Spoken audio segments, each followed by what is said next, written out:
परमेश्वर पिता प्रभु यीशु मसीह के पवित्र मीठे नाम से आपके अनुग्रह के सिंहासन के सन्मुख आता हूँ प्रभु जी। आपके नाम को धन्य कहते हैं, आपके नाम को सराहते हैं प्रभु जी। हाँ प्रभु जी, क्योंकि आप ही सारा आदर, सारी महिमा, सारी प्रशंसा के योग्य पिता परमेश्वर है। आपने हमें ये अवसर दिया है प्रभु जी, चुनकर अपने समय पाने का, कि आपके चरणों में बैठकर आपकी आवाज को सुन सकते हैं प्रभु जी। आपसे अपने विनती निवेदन प्रार्थनाएं कर सकते हैं प्रभु जी। आपका धन्यवाद देता हूँ प्रभु जी। आप प्रार्थनाओं को सुनने वाले पिता परमेश्वर है प्रभु जी। आप प्रभु जी, आप हमारी चिंता करने वाले पिता परमेश्वर हैं प्रभु जी। आपको हमारा ध्यान है। हम आपके नाम को धन्य कहते हैं, आपके नाम को सराहते हैं प्रभु जी। इन समयों में, इस समय प्रभु जी, अपने जीवन को आपके हाथों में समर्पित करता हूँ प्रभु जी। हर एक ऐसी बातें जो आपकी इच्छा के विरोध है मेरे जीवन में प्रभु जी, के लिए आपसे मैं क्षमा चाहता हूँ प्रभु जी। हर एक अनाज्ञाकारिता के लिए, ढिठाई के लिए प्रभु जी, आपकी दया, आपके अनुग्रह अपने जीवन के लिए चाहता हूँ प्रभु जी। हाँ प्रभु जी, होने दे कि किसी भी रीति से उन बातों को मैं फिर से अपने जीवन में ना दोहराऊं। आप दया करें, अनुग्रह करें प्रभु जी, पाप क्षमा करें, छुटकारा दें प्रभु जी।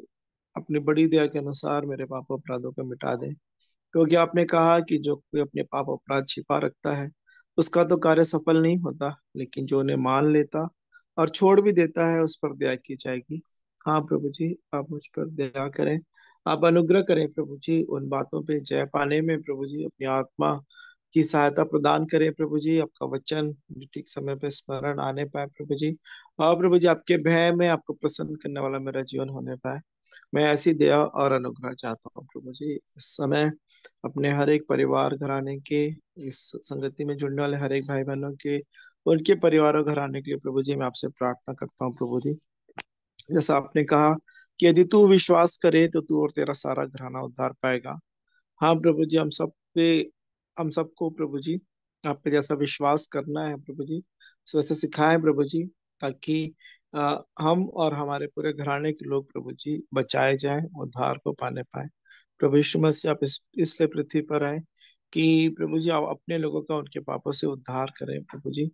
आपने, परमेश्वर पिता ने जगत से ऐसा प्रेम रखा कि अपने इकलौता पुत्र प्रभु यीशु मसीह हमें दे दिया, ताकि जो कोई उन पर विश्वास करे वो नाश ना हो परंतु अनंत जीवन पाए प्रभु जी। वो विश्वास जो आप हमारे जीवनों से चाहते हैं, हाँ प्रभु जी, सच में वो करने पाए। हम याकूब में भी इस बात को जानते हैं कि कर बिना विश्वास अधूरा है, कर बिना विश्वास मरा हुआ है प्रभु जी। दया करें, जब विश्वास करते हैं तो वैसे ही कार्य भी करें प्रभु जी, उसके अनुसार ही हमारे कदम होने पाए प्रभु जी। जैसे पौलुस कहते हैं कि मैं आंखों की दृष्टि के द्वारा नहीं परंतु विश्वास के द्वारा हम चलने वाले लोग हैं। दया करें, अनुग्रह करें। आपने कहा कि मेरा धर्मी जन विश्वास से जीवित रहेगा, और यदि वो पीछे हट जाए तो मेरा मन उससे प्रसन्न नहीं होगा।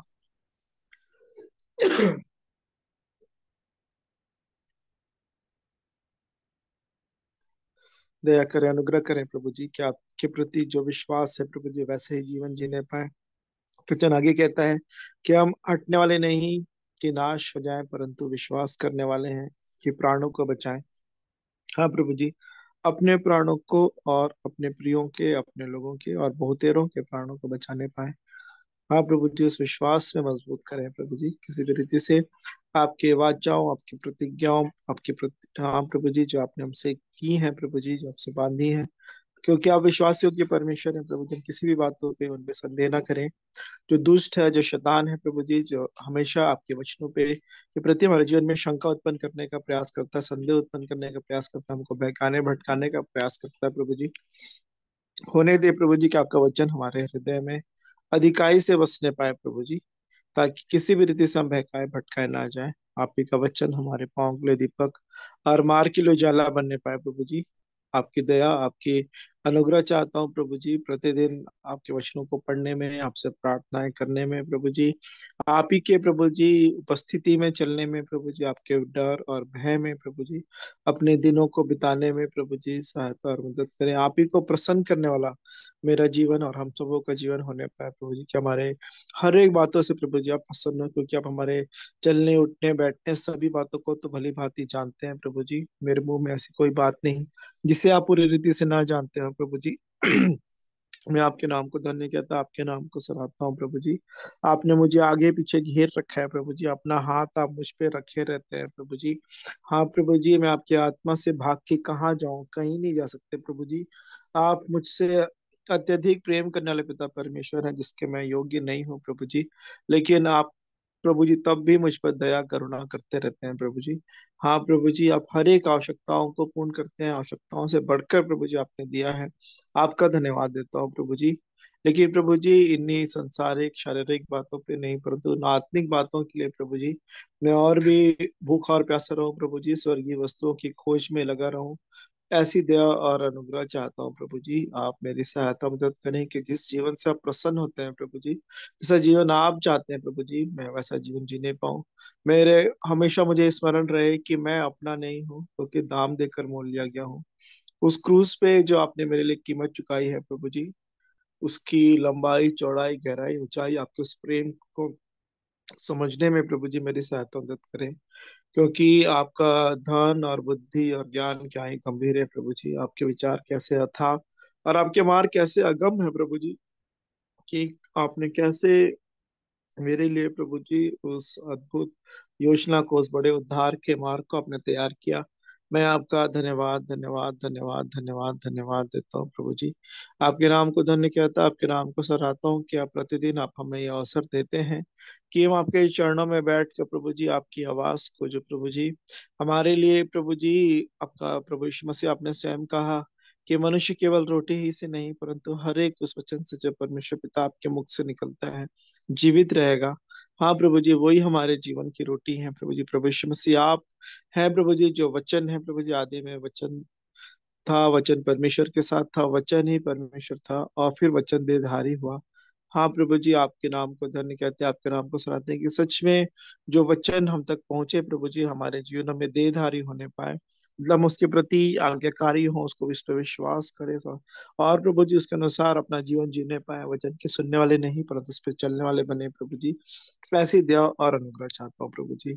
हर एक जुड़ने वाले प्रियो के लिए प्रभु जी धन्यवाद देता हूँ, उनके परिवार घरानों समेत, और खास तौर पर उनके लिए जो वचन के भाग में हमारी अगुवाई करते हैं प्रभु जी। अपनी ज्ञान बुद्धि समझ से परे वचन से भरे प्रभु जी, अपने वचन के प्रकाशन से उन्हें भरे, और क्या कि बड़े ही आव के साथ प्रभु जी आप जैसा चाहते हैं उन वचनों को वो हम तक पहुंचाने पाए प्रभु जी, ताकि हम सबों की आत्मिक उन्नति होने पाए प्रभु जी, और आपके नाम की महिमा हमें से प्रत्येक के जीवन से होने पाए प्रभु जी। आपने अब तक हम सभी को संभाला, इसलिए आपको धन्यवाद देते हैं प्रभु जी। आपसे हम प्रार्थना करते हैं, जैसे गई उसके लिए प्रार्थना की गई कि हे प्रिय, मेरी यह प्रार्थना है कि जिस प्रकार तू आत्मिक उन्नति कर रहा है, वैसे ही तो सब बातें में उन्नति करे और भला चंगा रहे प्रभु जी। यही आशीष प्रभु जी हर एक के जीवन में आने पाए, कि हम सभी आत्मिक जीवन में उन्नति करते जाएं प्रभु जी। आत्मिक जीवन में उन्नति का मतलब प्रभु यीशु मसीह के स्वभाव में बदलते जाना, प्रभु यीशु मसीह के उस तेजस्वी रूप में अंश अंश करके बदलते जाना। जैसे मसीह यीशु का स्वभाव था, वैसा तुम्हारा भी स्वभाव हो, जैसे फिलिप के दूसरे अध्याय में लिखा है। और वहां पे दीनता, नम्रता, अपने आप को शून्य करना, आज्ञाकारिता में जीवन जीने के बारे में लिखा गया है प्रभु जी। आप दया करें, अनुग्रह करें कि सच में प्रभु यीशु मसीह के जीवन को जब हम वचन पढ़ते हैं, आप मसीह को प्रभु जी हम पे प्रकट करें, यीशु का जो जीवन था, यीशु का स्वभाव को हमारे जीवन में प्रकट करें, ताकि प्रभु जी वैसे ही हम अपने जीवन में हर एक कमियों घटियों का, प्रभु जी हम तो बहुत दूर है उस स्वभाव से, मैं बहुत दूर हूँ प्रभु जी, दया करें, अनुग्रह करें कि मैं अंश अंश करके सही उस स्वभाव में बदलता जाऊं। ऐसी दया और अनुग्रह चाहता हूँ प्रभु जी। विशेष करके इन समयों में अपने बच्चों के लिए प्रार्थनाएं करते हैं प्रभु जी, कि अपने माता पिता के वो आज्ञाकारी बने प्रभु जी, आपके आज्ञाकारी बने, आपकी बातों में प्रभु जी बढ़ने में सहायता मदद करे, हरे संसार शरीर की बातों पे प्रभु जी जो उनके ध्यान को भटकाती हैं प्रभु जी, उनके जीवनों से दूर होने पाए, खासतौर पे मोबाइल फोन से प्रभु जी, टीवी के एडिक्शन से, हर एक उन बातों से प्रभु जी आप उनको बचा के रखें। वो अपने पढ़ाई लिखाई में ध्यान देने पाए प्रभु जी, अपनी जबकि अभी एनुअल एग्जाम्स का समय आने पर है प्रभु जी, बच्चे जो तैयारियां कर रहे हैं प्रभु जी, हर एक को आपके हाथ में सौंपते हैं कि हर एक बातों के द्वारा आप ही के नाम की महिमा होने पाए, आप ही की इच्छा बच्चों के जीवन में पूर्ण होने पाए, जो आप उन्हें बनाना चाहते हैं प्रभु जी, वो ये बनने पाए प्रभु जी हमारे बच्चे। ऐसी दया और अनुग्रह चाहता हूँ प्रभु जी। आपकी ओर देखते हैं प्रभु जी, आप ही की सहायता मदद चाहते हैं, जितने प्रिय शारीरिक तौर पर अस्वस्थ हैं प्रभु जी, आपकी ओर से हर एक के जीवन में प्रभु जी आपकी चंगाई आने पाए, अपने चंगाई वाले हाथ को बढ़ाएं प्रभु जी, और प्रभु जी उन प्रियो को आप चंगाई प्रदान करें, इन समयों में प्रभु जी आपके नजदीक और आने पाए प्रभु जी, अपनी आत्मा में वो संभलने पाए प्रभु जी, क्योंकि वचन कहता है मन का आनंद अच्छी औषधि है प्रभु जी, उनके मनों में अपना आनंद प्रदान करें प्रभु जी इन समयों में। और जिन भी कारणों से वो प्रभु जी शारीरिक तौर पर अस्वस्थ हैं, आपकी ओर से छुटकारा चंगाई मिलने पाए प्रभु जी। जो भी शरीरों में कमी घटी है, जो कि विषाणु है, कीटाणु है, जो भी कारण है प्रभु जी, आप दया करें, अनुग्रह करें कि आपकी ओर से प्रभु जी वो पूर्ण चंगाई मिलने पाए। जो मानसिक तनाव में है प्रभु जी, और भी किसी सब प्रकार की समस्याओं में, आर्थिक समस्याओं में है प्रभु जी, हम आपकी ओर देखते हैं। आप प्रभु जी, आप हमारे छुड़ाने वाले हैं प्रभु जी। आप हमारे लिए मार निकालने वाले पिता परमेश्वर है। आपने कहा कि तुम किसी ऐसी परीक्षा में नहीं पड़े जो मनुष्य के सहने से बाहर है, लेकिन परमेश्वर सच्चा है, वो कभी तुम्हें तुम्हारे सामर्थ्य से बाहर परीक्षा में पड़ने ना देगा। पर उन परीक्षाओं में, उन परिस्थितियों से निकलने का मार्ग भी आप ही तैयार करने वाले पिता परमेश्वर है। हम आपकी ओर देखते हैं प्रभु जी कि आपकी ओर से सीधा मार्ग निकलने पाए, क्योंकि आपने कहा कि तू अपनी समझ का सहारा ना लेना, वरन संपूर्ण मन से यहोवा पर भरोसा रखना, उसी को स्मरण करके सब काम करना, तब वह तेरे लिए सीधा मार्ग निकालेगा। हाँ प्रभु जी, हम आपकी ओर देखते हैं प्रभु जी कि आपकी ओर से प्रभु जी, जो युद्ध के दिन के लिए घोड़ा तैयार तो होता है, लेकिन जय आपके द्वारा मिलती है। वो जय हमारे जीवनों में आने पाए, हर एक के जीवनों में। ऐसी दया और अनुग्रह चाहता हूँ प्रभु जी। हमें संसार के सदस्य ना बने, लेकिन हमारे मन के नए हो जाने से हमारा चाल चलन भी बदलता जाए, जिससे हम आपकी भली भांति और सिद्ध इच्छा को अनुभव से मालूम करते जाए प्रभु जी। आपके दास भक्त संजनों के लिए जो वचन के भाग में हमारी अगुवाई करते हैं, उनके लिए हम प्रार्थना करते हैं। हम प्रार्थना करते हैं शेखर रामों के लिए, उनके स्वास्थ्य के लिए, आत्मिक जीवन के लिए। और प्रभु जी, शारीरिक जो अस्वस्थता है प्रभु जी, आपकी ओर से वो पूर्ण चंगाई मिलने पाए प्रभु जी। और जिन भी स्थानों में आप जाते हैं, उनको लेकर जाते हैं प्रभु जी, बहुतेरों के लिए वो आशीष का कारण होने पाए। ऐसी दिया अनुग्रह चाहता हूँ। उनके परिवार घराने को भी अपने हाथ में समर्पित करता हूँ प्रभु जी। मैं प्रार्थना करता हूँ भाई आशीष कुमार कलेत के लिए प्रभु जी। उनके जीवन में प्रभु जी आपके आशीष चाहते हैं प्रभु जी, उनके परिवार घराने पर प्रभु जी। और भी जो उनकी योजनाएं है प्रभु जी, जो आप में होकर उस इकाइयों को करते हैं, आपके द्वारा वो आशीषित होने पाए, बहुत तेरों के लिए प्रभु जी वो उद्धार और आशीष का कारण होने पाए। ऐसी दया और अनुग्रह चाहता हूँ प्रभु जी। हम प्रार्थना करते हैं भाई पंकज सैमन भैया के लिए प्रभु जी, और भाई रुपेश के लिए प्रार्थना करते हैं। आप दया करें, अनुग्रह करें कि हर एक जन प्रभु जी आपके द्वारा संभाले जाए। और प्रभु जी, आपके आत्मा के दुनिया अभिषेक के साथ आप जिन भी स्थानों में उनको अपनी सेवकाई के लिए इस्तेमाल करते हैं, वो बड़े जोरावर रिद्धि से इस्तेमाल होने पाए, और बहुतेरों के लिए प्रभु जी उद्धार, आशीष और छुटकारे का कारण होने पाए। ऐसी दया और अनुग्रह चाहते हैं। उनके परिवारों घरानों को भी आपके हाथों में समर्पित करते हैं प्रभु जी। उनके बाहर भीतर आने जाने में, हर एक बातों में प्रभु जी, हर एक दुष्ट शैतान अंधकार की शक्ति से उन्हें बचा के रखें। आप में वो मजबूत पाए जाए प्रभु जी, भीतरी मनुष्यत्व में आपकी आत्मा के द्वारा प्रभु जी बलवंत होते जाए प्रभु जी। और हम सबों के लिए प्रभु जी आपके वचन को प्रभु जी लेकर आने में आप उनकी सहायता मदद करें। जितने प्रिय जुड़े हैं प्रभु जी, आपका धन्यवाद देता हूँ। उनके परिवार और घरानों पर प्रभु जी आपके आशीष चाहते हैं। और प्रभु जी आपकी भली भांति सिद्ध इच्छा हर एक के परिवारों में प्रभु जी पूर्ण होने पाए, ऐसी दिया अनुग्रह चाहता हूँ। आशीष भैया, सुनीता दीदी के परिवार को प्रभु जी, परिवार घराने को, हर एक जनों को आपके हाथ में समर्पित करता हूँ। मैं प्रार्थना करता हूँ जितने प्रिय जुड़ने पर हैं प्रभु जी, समय से जुड़ने में आप उनकी सहायता मदद करें, हर एक रुकावटों बाधाओं को दूर करें। और सबसे बढ़कर प्रभु जी आत्मा में प्रभु जी नई ताजगी प्रदान करें प्रभु जी। आपके वचन को सुनने के लिए जो भूख और प्यास आपने दी है प्रभु जी, उसे और बढ़ाएं। और वो प्रभु जी आपकी बात जो आप कहते हैं प्रभु जी, उसे हम सब सुनने पाए और वैसे ही अपने जीवन को जीने पाए। ऐसी दया और अनुग्रह चाहता हूँ। और फिर से अपने जीवनों को आप ही के हाथों में समर्पित करते हुए, आगे के पूरे समय को आप ही के हाथों में समर्पित करते हुए, यूट्यूब चैनल को आपके हाथ में समर्पित करते हुए प्रभु जी, उसके द्वारा बहुत तेरे जन आशीषित हो रहे हैं। आपका धन्यवाद देते हैं प्रभु जी। और भी जन आशीषित होने पाए, और आपका राज और भी तेजी से फैलने पाए।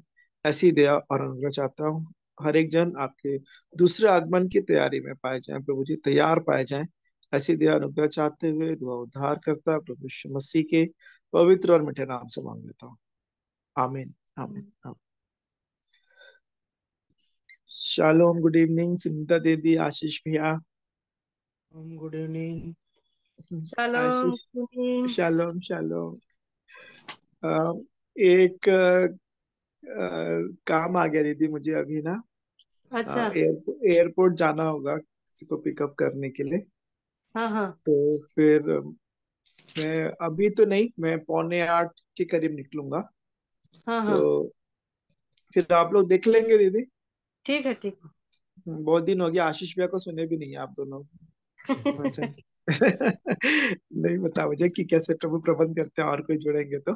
हाँ नहीं हाँ। तो हाँ, तो हमारी मीटिंग है, कभी भी आप रख सकते हैं।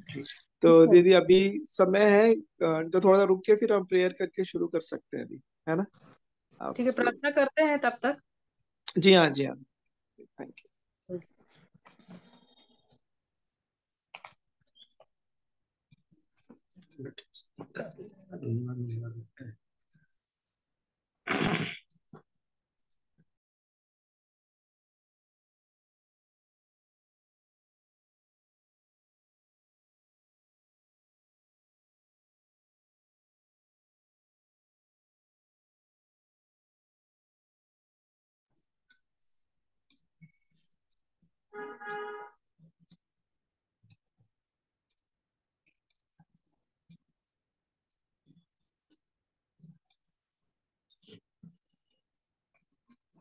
प्रार्थना करने से पहले एक वचन को पढ़ूंगा जो पाया जाता है पहला कुरिन्थी उसका 3 अध्याय और उसका 13 से लिखा है।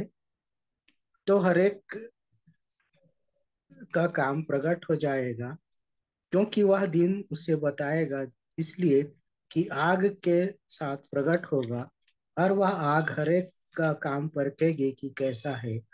जिसका काम उस पर बना हुआ स्थिर रहेगा वह मजदूरी पाएगा, और यदि किसी का काम जल जाएगा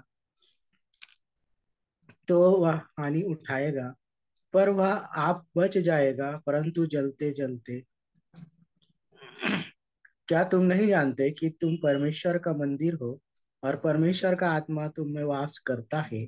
यदि कोई परमेश्वर के मंदिर को नाश करेगा तो परमेश्वर उसे नाश करेगा, क्योंकि परमेश्वर का मंदिर पवित्र है और वह तुम हो। आइए प्रार्थना करेंगे। धन्यवाद देते हैं परमेश्वर पिता, एक बार फिर से प्रभु जी उद्धारकर्ता प्रभु यीशु मसीह में होकर नित्य परमेश्वर आपने हम सबों को सुरक्षित रखा, दिन भर संभाला और यह अवसर फिर से दिया कि आज की शाम हम फिर से आपकी स्तुति आराधना करने के लिए इस जूम मीटिंग के माध्यम से जुड़ने पाते हैं। प्रभु पिता परमेश्वर, हम दिन भर संभाले जाने के लिए धन्यवाद देते हैं। आपने हम सबों को सुरक्षित रखा और यह अवसर दिया पिता परमेश्वर की हम एक बार फिर से आपकी महिमा करने के लिए आज की शाम इस आराधना में बैठने पाते हैं प्रभु जी। और मैं प्रार्थना करता हूँ हर एक भाई बहनों के लिए जो आज के इस मीटिंग में जुड़ते हैं, हर एक के संग और साथ हो पिता परमेश्वर।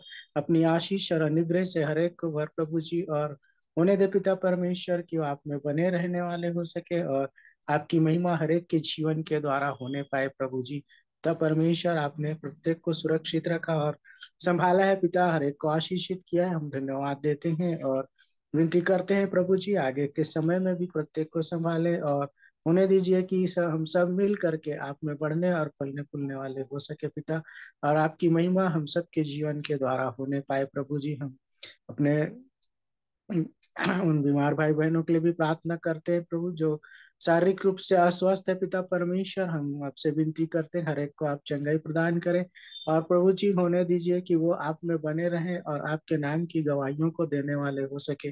और जो अच्छे हो चुके हैं पिता परमेश्वर, हम आपसे विनती करते हैं कि वो आपकी महिमा करने वाले हो सके और आपके नाम की गवाही को देने वाले हो सके प्रभु जी। हम प्रार्थना करते हैं आज की मीटिंग में जितने जुड़ते हैं हर एक को आशीषित करें पिता, और होने दीजिए कि आज के उन वचनों के माध्यम से प्रभु आपके वचन को सीख करके हम सब आपके वचनों के अनुसार चलने वाले हो सके। हर एक आशीषों के लिए हम आपको धन्यवाद देते हैं पिता परमेश्वर, और विनती उद्धार करता प्रभु यीशु मसीह के नाम से मांगते हैं, आमीन। आमीन।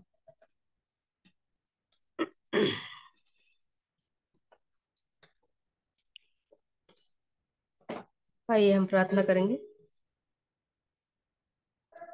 धन्यवाद धन्यवाद जीवित अनुग्रहकारी दयालु प्रेमी पिता परमेश्वर, उद्धारकर्ता मुक्तिदाता प्रभु यीशु मसीह के पवित्र और मीठे नाम से हम आपके चरणों के निकट में आते हैं। आपको हम हृदय से धन्यवाद और धन्यवाद देते हैं पिता आज के इस दिन के लिए प्रभु जी। हमारे जीवन में आपने इस नए दिन को जोड़ा है, हमें भला चंगा जीवित रखा है, इसके लिए हम आपका हृदय से धन्यवाद करते हैं। धन्यवाद देते हैं प्यारे प्रभु जी की अवसर हमारे जीवन में आप दिए हैं प्रभु जी की हम आपकी संगति में बैठ सके हैं प्यारे प्रभु जी, आपकी वचनों की बातों को सीखने के लिए प्रभु जी। हम जो भी आज आप हमें बताना चाहते हैं पिता, उन बातों को जानने की जिज्ञासा हमें आपने दी है, इसके लिए हम आपका हृदय से धन्यवाद करते हैं।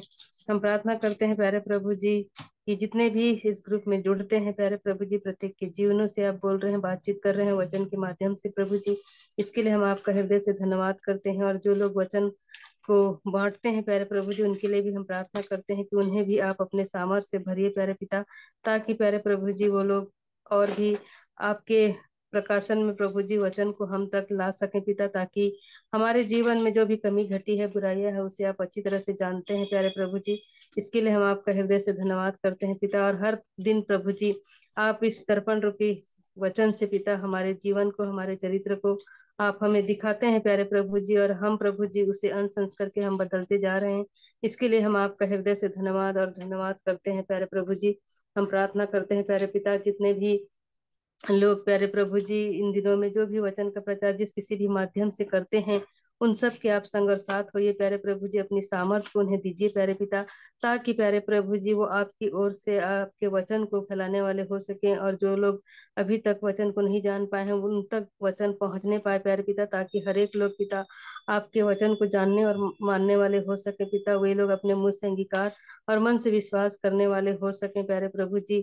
हम जितने भी इस ग्रुप में हम जुड़ते हैं प्यारे प्रभु जी, हम सबको आप तैयार कर रहे हैं। इसके लिए हम आपका हृदय से धन्यवाद करते हैं प्यारे पिता। ये आपकी दया, आपकी अनुग्रह है प्यारे प्रभु जी, कि आप प्रभु जी हमारे जीवन को उस योग्य बना रहे हैं कि हम आपके वचन का, आपके सुसमाचार को हम दूसरों तक फैलाने वाले हो सके प्यारे प्रभु जी।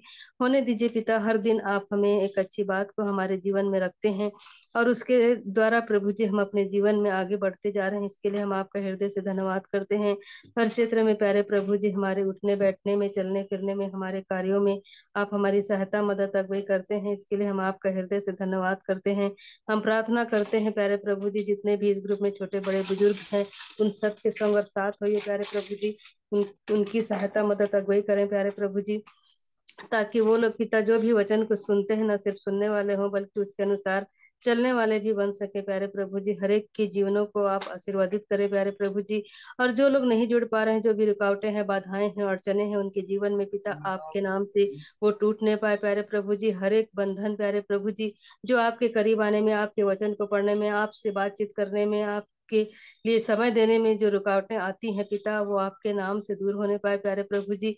और होने दीजिए पिता, उनके लिए एक मार्ग को बनाइए कि वो आपकी ओर अपने कदम को बढ़ाने वाले हो सकें, और जो भी बातें आप हमसे बोलना चाहते हैं, बताना चाहते हैं, उन बातों को जानने के लिए ललाहित हो सके प्यारे प्रभु जी। हम प्रार्थना करते हैं पिता, हम नहीं जानते हैं पिता आपका आगमन कब होगा पिता। अंतिम तुरही फूकने का भी समय काफी निकट है प्यारे प्रभु जी, और उस समय में प्यारे प्रभु जी जितने भी जो मरी हुई दशा में है प्यारे प्रभु जी, वो प्रभु जी जी उठेंगे प्यारे पिता। और हम भी पिता आप जो हमें जो स्वर्गीय देह देंगे पिता, उस देह में हम परिवर्तन हो जाएंगे प्यारे प्रभु जी। इसलिए होने दीजिए कि उस समय का प्रभु जी हम भरपूरी से तैयारी करने वाले हो सकें। कहीं पर भी हम ऐसे ना हो कि प्रभु जी हम आपके साथ ना जा सकें, परंतु प्रभु जी हम सब के सब प्यारे प्रभु जी, हमारे घर परिवार जितने भी लोग हैं इस ग्रुप में भी हैं, हर एक प्यारे प्रभु जी उस समय में पिता हम इस योग्य हो सके कि आपके समक्ष में हम खड़े होने के योग्य होने पाए। ऐसे हमारे जीवन को बनाइए प्यारे प्रभु जी। जबकि प्यारे प्रभु जी आप हर दिन वचन से किसी न किसी के माध्यम से हमारे जीवन में उन वचनों को भेजते हैं प्यारे प्रभु जी, और ये आज्ञाएं जो हमें आप हमें देते हैं प्यारे प्रभु जी, उसे हम पूरे मन से मानने वाले हो सके प्यारे प्रभु जी। और जितने हमारे समक्ष आते हैं प्यारे प्रभु जी, हमारे घर में बाल बच्चे भी रहें, तो हम उसे अच्छी तरह से समझाने सिखाने वाले हो सके प्यारे प्रभु जी। और मार्ग में चलते और उठते बैठते लेटते प्रभु जी हम उन बातों को बताने वाले हो सके प्यारे प्रभु जी। हम प्रार्थना करते हैं प्यारे प्रभु जी हर एक उन लोगों के लिए जो हमारे घर परिवार में भी जो रहते हैं, जो अभी तक आपके वचन को नहीं ग्रहण कर पाए हैं प्यारे प्रभु जी, उनके लिए भी हम विशेष प्रार्थना करते हैं पिता कि उन तक भी वचन जा सके, वचन उनके मनों में कार्य हो सके, और वो लोग भी आपको प्रभु जी अपना उद्धारकर्ता मानने वाले हो सके प्यारे प्रभु जी। हम प्रार्थना करते हैं पिता, आज के दिन में जो भी आज वचन को पढ़ा जाता है, गवाहियों को दी जाते हैं प्रभु जी, गाने गाते हैं पिता, स्तुति आराधना जो भी होती है पिता, आपके नाम को महिमा मिलने वाला हो सके पिता। और जो भी वचन की बातों को बताते हैं पिता, हर एक बातों में आपके नाम को महिमा मिलने वाला हो सके पिता। आगे के समय में पिता हम अपने आप को और इस ग्रुप के प्रत्येक लोगों को आपके हाथों में समर्पित करते हुए इस प्रार्थना को उद्धारकर्ता मसीह यीशु के नाम से मांग लेते हैं, आमीन।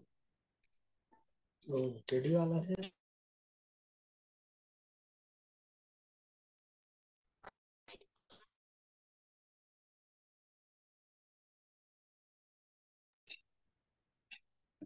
Sunita shalom. Shalom aunty shalom. हाँ शुरू करना ना, कुछ नहीं आता। हाँ हाँ ठीक है ना।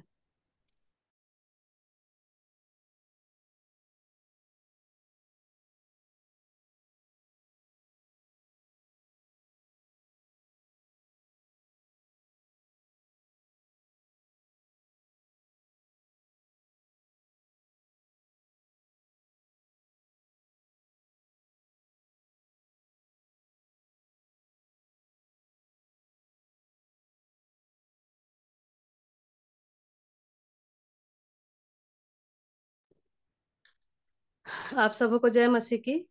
प्रभु यीशु मसीह के पवित्र और मीठे नाम से हम आप सबका स्वागत करते हैं इस ब्लेस्ड फैमिली में। और आज की आराधना हम प्रारंभ करेंगे। आइए हम एक छोटी सी प्रार्थना करेंगे, उसके बाद आराधना को प्रारंभ करेंगे। धन्यवाद धन्यवाद। हालेलुया, स्तुति महिमा प्रशंसा की योग्य खुदान परमेश्वर, एक बार फिर आपके पास आते हैं, आपको हृदय से धन्यवाद देते हैं पिता, आज के इस दिन के लिए प्रभु जी। हमारे जीवन में पिता आपने इस दिन को जोड़ा, इसके लिए हम धन्यवाद देते हैं प्यारे प्रभु जी। जो भी आज हम स्तुति आराधना करते हैं पिता, गवाहियों को देते हैं, वचन के भाग में जब जाते हैं आप हमारी सहायता मदद करें पिता, कि आज जो भी वचन हमारे लिए रखे हैं पिता, उसे हम अच्छी तरह से सीख सके, समझ सकें, और आप वचन से क्या बताना चाहते हैं उन बातों को हम ठीक ठीक जानते हुए प्यारे प्रभु जी हम आगे बढ़ने वाले हो सकें पिता। सारी बातों के लिए हम आपका हृदय से धन्यवाद करते हैं। और आगे के समय में प्रभु जी हम अपने आप को आपके हाथों में सौंपते हुए इस प्रार्थना को उद्धारकर्ता मसीह यीशु के नाम से मांग लेते हैं, आमीन।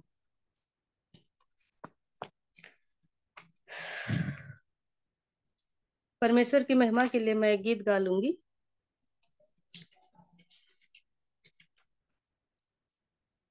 तेरे सिवा जग में मसीहा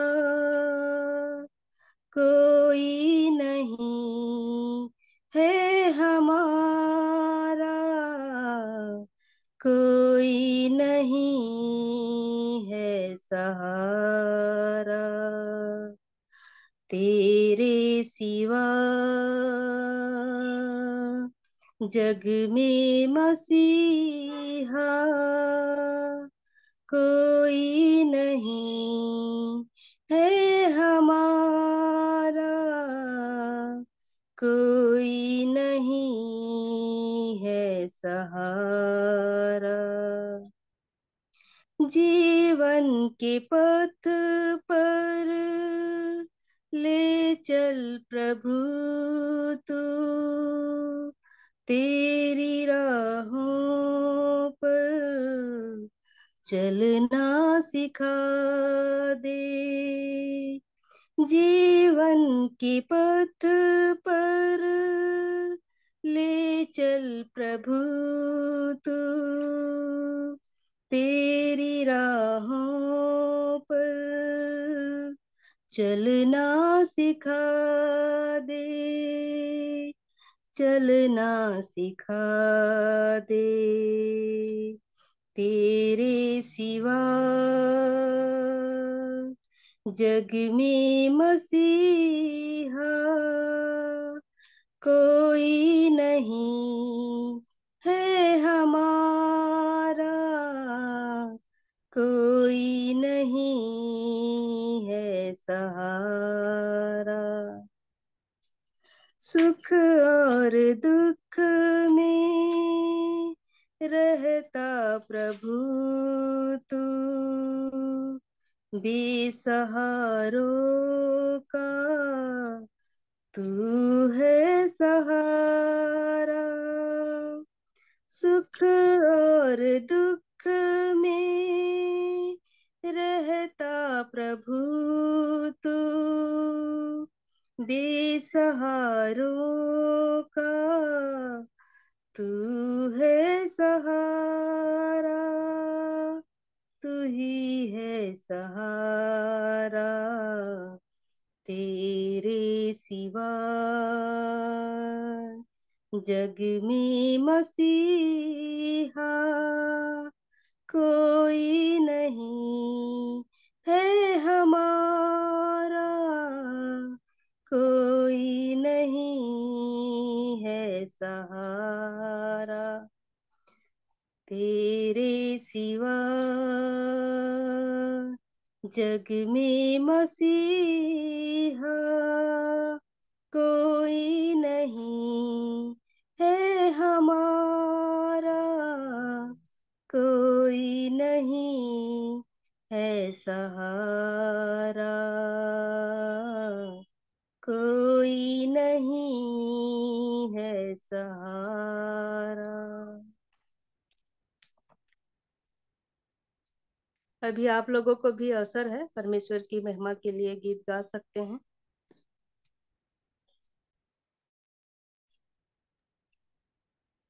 आप सबको शालोम। एक प्रार्थना का गीत है ये। जागते करे प्रभु प्रार्थना, सोए नहीं करते रहे प्रार्थना। जागते करे प्रभु प्रार्थना, हम सोए नहीं करते रहे प्रार्थना। हम सोए तो बैरी बोएगा, हम खोए तो बैरी जीतेगा।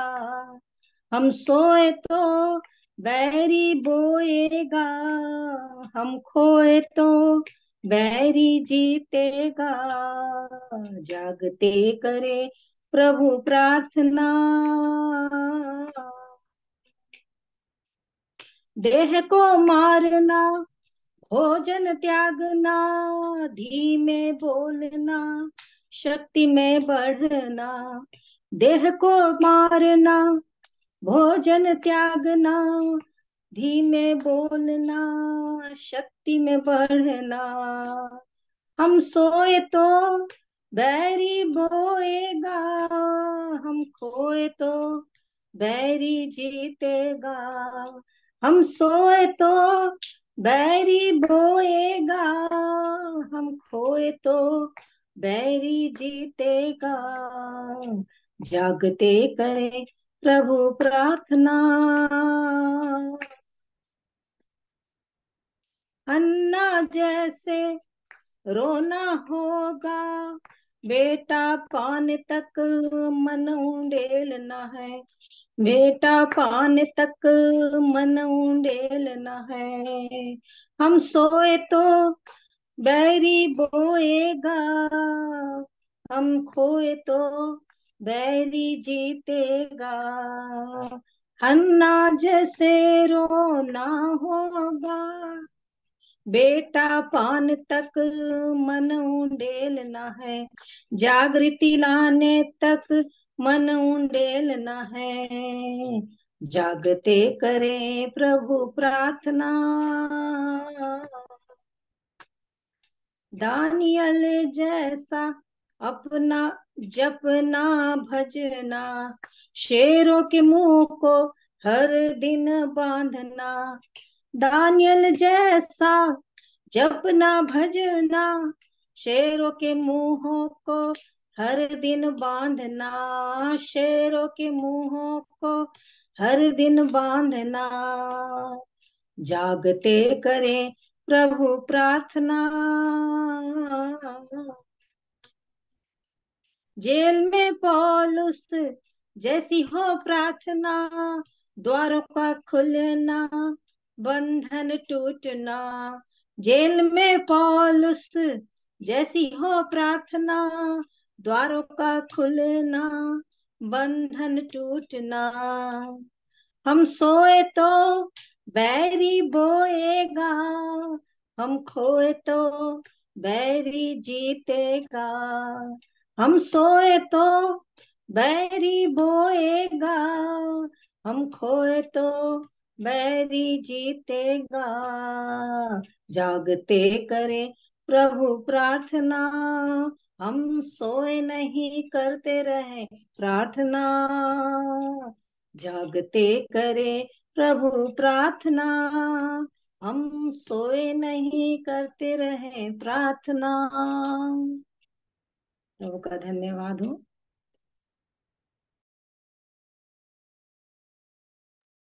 धन्यवाद ज्योति आंटी को सुंदर गीत के लिए। सचमुच में हमें सोने का दिन नहीं है हमारा, हमें जागते रहना है, प्रार्थना में लगे रहना है।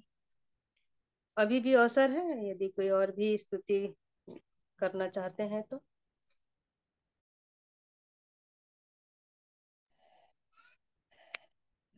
आप सभी को जय मसीह की शालोम। मैं प्रभु की महिमा में एक गीत गाना चाहती हूँ। यीशु बुला रहा, यीशु बुला रहा, बड़ी चाहत से तुमको बाहों में लेने यीशु बुला रहा। दुख की गहराइयों में देगा तसल्ली तुम्हें, दुख की गहराइयों में देगा तसल्ली तुम्हें। उम्मीद रखकर उसे निहारो, आनंद अनोखा देगा तुम्हें। यीशु बुलाता तुम्हें, यीशु बुलाता तुम्हें, बड़ी चाह से तुमको बाहों में लेने। यीशु बुलाता तुम्हें, आंसू मिटा कर तेरी रक्षा करेगा तेरी। आंसू मिटा कर तेरी रक्षा करेगा तेरी। अपनी आंखों की पुतली जैसे पूरी हिफाजत करेगा तेरी। यीशु बुलाता तुम्हें, यीशु बुलाता तुम्हें, बड़ी चाह से तुमको बाहों में लेने। यीशु बुलाता तुम्हें, कर तेरा दिल दुखित हो वो शांति देगा तुझे। गर तेरा दिल दुखित हो वो शांति देगा तुझे। यीशु तेरी मुक्ति और रोशनी, संकोच मिटाकर आजा अभी। यीशु बुलाता तुम्हें, यीशु बुलाता तुम्हें, बड़ी चाह से तुमको बाहों में लेने। यीशु बुलाता तुम्हें, हर रोग मिटाने की शक्ति है उसी के पास।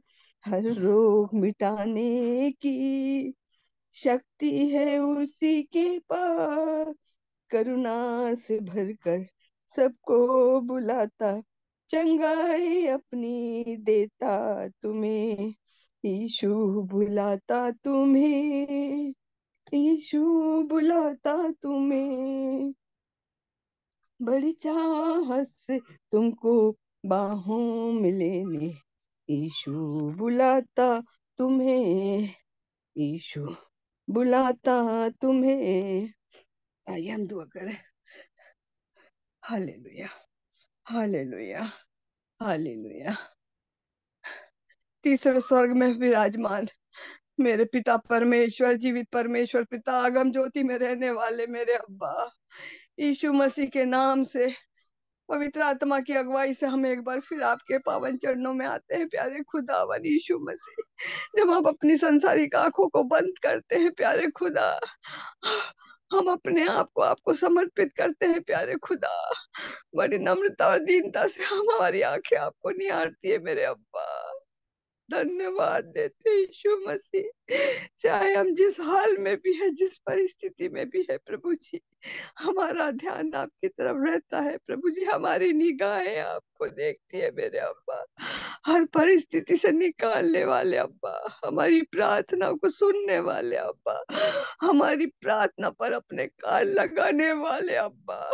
हम अपना ध्यान आपकी ओर लगाते हैं प्यारे प्रभु जी। जब दुख हमारे जीवन में आता है प्यारे खुदावन यीशु मसीह, तो आप ही हमें सांत्वना देते हैं प्यारे प्रभु जी। आप हमारी सहायता मदद करते हैं प्यारे खुदावन यीशु मसीह। हम आपको हृदय से धन्यवाद धन्यवाद का बलिदान चढ़ाते हैं प्यारे खुदावन। आपका वचन कहता है कि जो वचन के भूखे और प्यासे हैं मेरे पास आओ, मैं उन्हें तृप्त करूंगा। हाँ प्यारे प्रभु जी, हमारी शिक्षा अधूरी है प्यारे प्रभु जी, हम आपके पास इसीलिए आते हैं प्रभु जी। हमें भर दीजिए, भर दीजिए, वही सामर्थ से भर दीजिए, वही शक्ति से भर दीजिए। जो वचन के भूखे और प्यासे हैं, उन्हें तृप्त कर दीजिए प्रभु जी। हम आपके पास इसीलिए आते हैं, विश्वासियों की संगति में, झुंड में हम इसीलिए बैठते हैं प्यारे खुदावन, कि आप हमें तृप्त करते हैं मेरे अब्बा यीशु मसीह। हम धन्यवाद देते हैं प्यारे खुदावन यीशु मसीह। जब उस ग्रुप में हम आते हैं प्यारे खुदावन यीशु मसीह, तो प्रत्येक के लिए प्रार्थना विनती करते हैं प्यारे प्रभु जी, जैसे तू सब बातों में उन्नति करता जाता है, वैसी आत्मिक उन्नति में भी दिन रात बढ़ता जा। हाँ प्यारे खुदावन यीशु मसीह, हमारी सहायता मदद कर प्रभु जी। हमें कुछ नहीं चाहिए प्रभु जी, हमें वचनों में पढ़ने बढ़ने के लिए प्रभु जी हमारी सहायता मदद कर, क्योंकि यही वचन प्यारे खुदावन यीशु मसीह आज हमारे हाथों में है, कल ये हटा दिया जाएगा प्रभु जी। तो ये वचन हमारे अंदर बसने पाए, ये हमारी ढाल बनने पाए प्यारे खुदावन यीशु मसीह, क्योंकि आपने अपने नाम से भी अधिक अपने वचन को प्रभु जी महत्व दिया है प्रभु जी। ये वचन अधिकाधिक से प्रभु जी गहराई से हमारे हृदय में समाने पाए प्रभु जी। हम कुछ नहीं मांगते, ये वचन हमारे से बोले और बातचीत करने पाए मेरे अब्बा। धन्यवाद देते हैं प्यारे प्रभु जी, जैसे भी है जिस हाल में भी हो प्रभु जी, आपको धन्यवाद का बलिदान चढ़ाते हैं मेरे अब्बा। हमारी प्रार्थना को सुना प्यारे खुदावन यीशु मसीह, धन्यवाद देते हैं। आप हमारी सहायता मदद करते हैं इसलिए धन्यवाद देते हैं। आप हमारी भूख प्यास को बढ़ाकर फिर शांत करते हैं, उसके लिए धन्यवाद देते हैं प्रभु जी। यीशु मसीह आपके जलाली मीठे नाम से दुआ का अंत करती हूँ, सुनो ग्रहण करिए प्रभु जी। आमीन आमीन आमीन। हालेलुया। मैं एक गवाही देना मांगती हूँ। मैं सैटरडे से काफी दांत से पीड़ित थी। दांत का दर्द इतना भयंकर कि सहने के बाद, डायनापार खाने के बाद, फिर दूसरे दिन संडे होने के बाद, ये गोलियों के बाद भी मेरी तकलीफ तो बढ़ती गई, सहने से बाहर होती गई।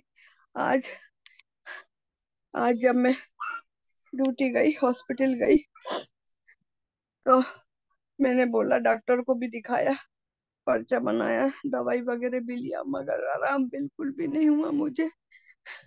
मैं इतनी परेशानी में घूमती रही 11 बजे तक। तकलीफ में समझ में भी नहीं आया, वैसे घूमने में मेरा चश्मा कहाँ गिर गया मुझे नहीं मालूम। वो महंगा चश्मा था। मैं परेशान हो गई, मैंने बोला इतना महंगा चश्मा घुमा दी, मेरे को घर में डांट पिटेगी। और फिर पागलों जैसी घूमती रही। इनने बोला चलो प्राइवेट में दिखा देते, तेरा नंबर लगा देते हैं। तो मैंने बोला ठीक है, प्राइवेट में भी चलो, वहां भी दिखा देते हैं। और मैं सह रही थी ड्यूटी पर भी, और चश्मे की तरफ ध्यान आ रहा था तो दिमाग खराब होता जा रहा था। फिर मेरे को ये लेने आ गए, तो मैं प्राइवेट वार्ड में, हॉस्पिटल में दिखाने के लिए चली गई।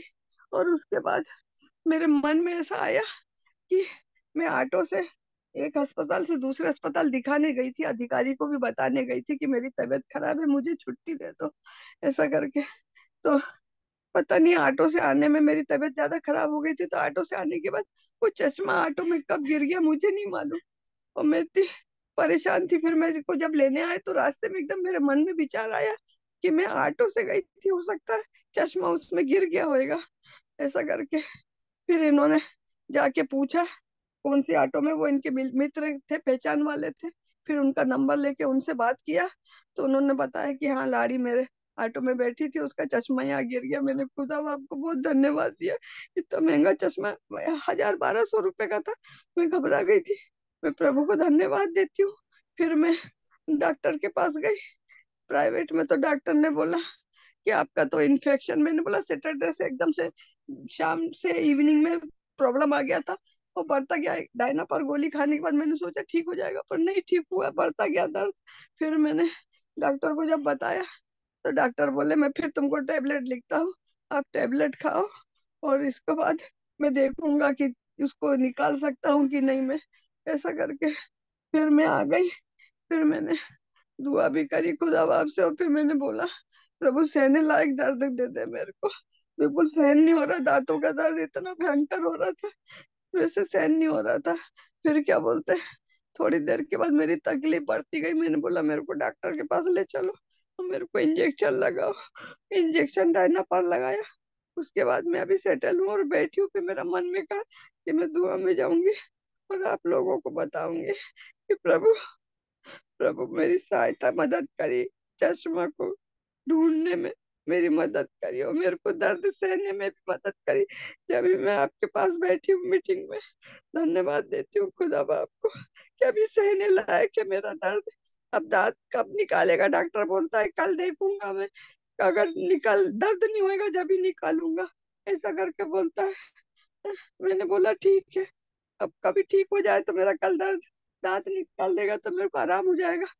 धन्यवाद देती हूँ खुदा बाप को प्रभु की योजनाओं के लिए कि प्रभु दुख में भी अपने लोगों को कभी नहीं छोड़ता है। ऐसा कोई दर्द नहीं जो सहने के बाहर हो, सहने के अंदर है। मैं बैठी हूँ इसीलिए आप लोगों के साथ धन्यवाद देती हूँ। मैं एक वचन पढ़ने मांगती हूँ, व्यवस्था विवरण 18 का 13। तू अपने परमेश्वर यहोवा के सम्मुख सिद्ध बना रहना। इब्राहिमी 2 के 10 में, क्योंकि जिसके लिए सब कुछ और जिसके द्वारा सब कुछ है, उसे यही अच्छा लगा कि जब वह बहुत से पुत्रों को महिमा में पहुंचाए तो उनके उद्धार के कर्ता को दुख उठाने के द्वारा सिद्ध करे। धन्यवाद देती हूँ प्यारे खुदावन यीशु मसीह।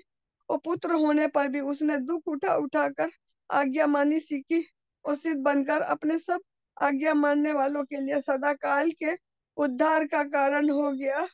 इब्रानी 5:8 से 9 तक। अह, पहला पत्रस 5 का 10। जब परमेश्वर जो सारे अनुग्रह का दाता है, जिसने तुम्हें मसीह में अपनी अनंत महिमा के लिए बुलाया है, तुम्हारे थोड़ी देर तक दुख उठाने के बाद आप ही तुम्हें सिद्ध और स्थिर और बलवंत करेगा। हालेलुया। पहला यूहन्ना 2 का 5। पर जो कोई उसके वचन पर चले, उसमें सचमुच परमेश्वर का प्रेम सिद्ध हुआ।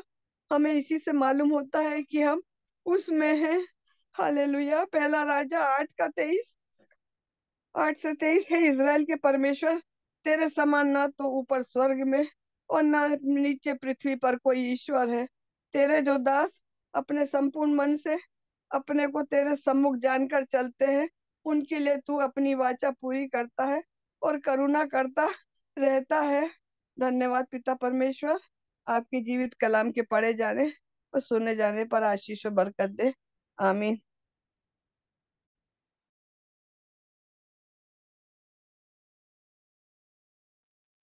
धन्यवाद इंदिरा आंटी को सुंदर वचन के लिए और गवाहियों के लिए कि सचमुच में प्रभु जो है कैसे हमारे संकट के समय में वो कैसी सहायता करता है। वो अपनी जीवित गवाही को हमारे सामने में रखे हैं।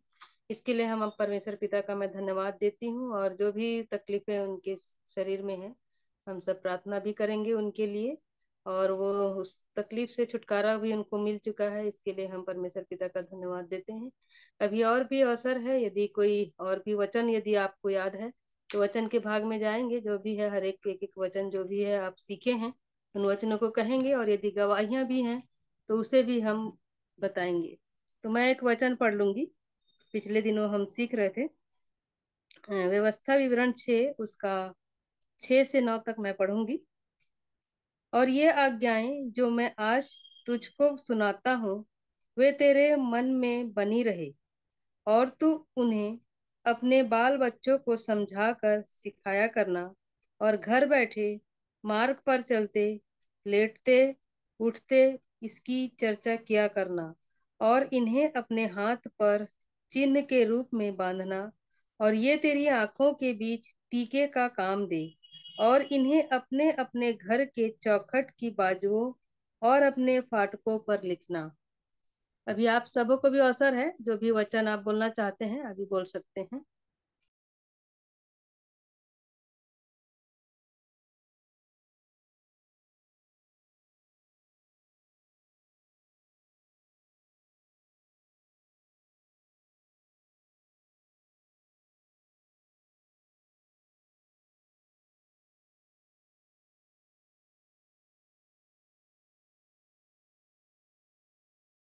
यदि किसी के पास गवाही है तो अभी अवसर है।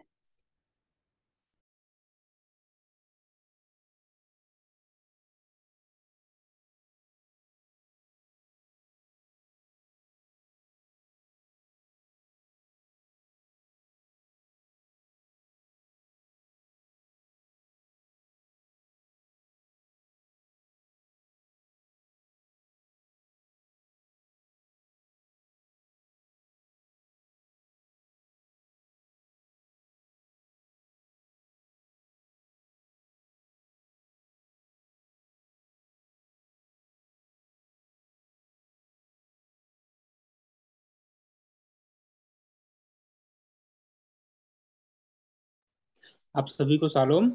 मैं एक वचन पढ़ूंगा, दूसरा पतरस पहला अध्याय का तीसरा पद से।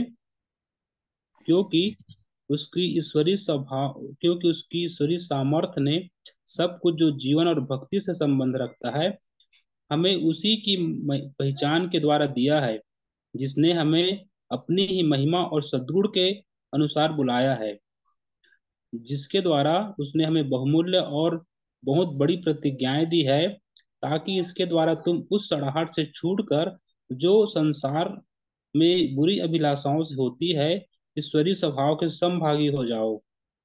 इसी कारण तुम सब प्रकार के यत्न करके अपने विश्वास पर सद्गुण और सद्गुण पर समझ और समझ पर संयम और संयम पर धीरज और धीरज पर भक्ति और भक्ति पर भाईचारे की प्रीति और भाईचारे की प्रीति पर प्रेम में बढ़ते जाओ। क्योंकि यदि ये बातें तुम में वर्तमान रहे और बढ़ती जाए तो तुम्हें हमारे प्रभु यीशु मसीह की पहचान में निकम्मे और निष्फल न होने देगी। क्योंकि जिसमें ये बातें नहीं वह अंधा है और धुंधला देखता है और अपने पिछले पापों से धुलकर शुद्ध होने को भूल बैठा है।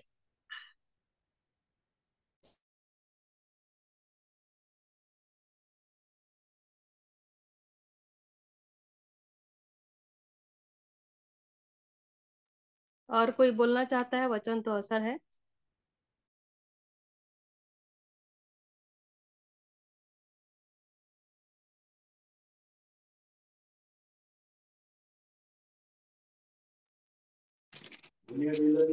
सबको जय मसीह की।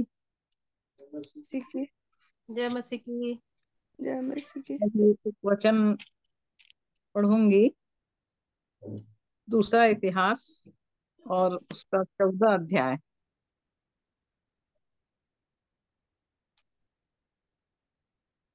और उसके दूसरे पद से पढ़ूंगी मैं, और कुछ कुछ वचनों को मैं यहाँ पर पढ़ूंगी। 14 के 2 में लिखा है, आसा ने वही किया जो उसके परमेश्वर यहोवा की दृष्टि में अच्छा और ठीक था। उसने पराई वेदियों को और ऊंचे स्थानों को दूर किया और लाठों को तुड़वा डाला और अशेरा नाम मूर्तों को तोड़ डाला और यहूदियों को आज्ञा दी कि अपने पूर्वजों के परमेश्वर यहोवा की खोज करें और व्यवस्था और आज्ञा को माने। उसने ऊंचे स्थानों और सूर्य की प्रतिमाओं को यहूदा के सब नगरों में से दूर किया और उसके सामने राज्य में चैन रहा। 7वें पद में लिखा है, उसने यहूदियों से कहा, आओ हम इन नगरों को बसाएं और उनके चारों ओर शहर पनाह गढ़ और फाटकों के पल्ले और बेड़े बनाएं। देश अब तक हमारे सामने पड़ा है।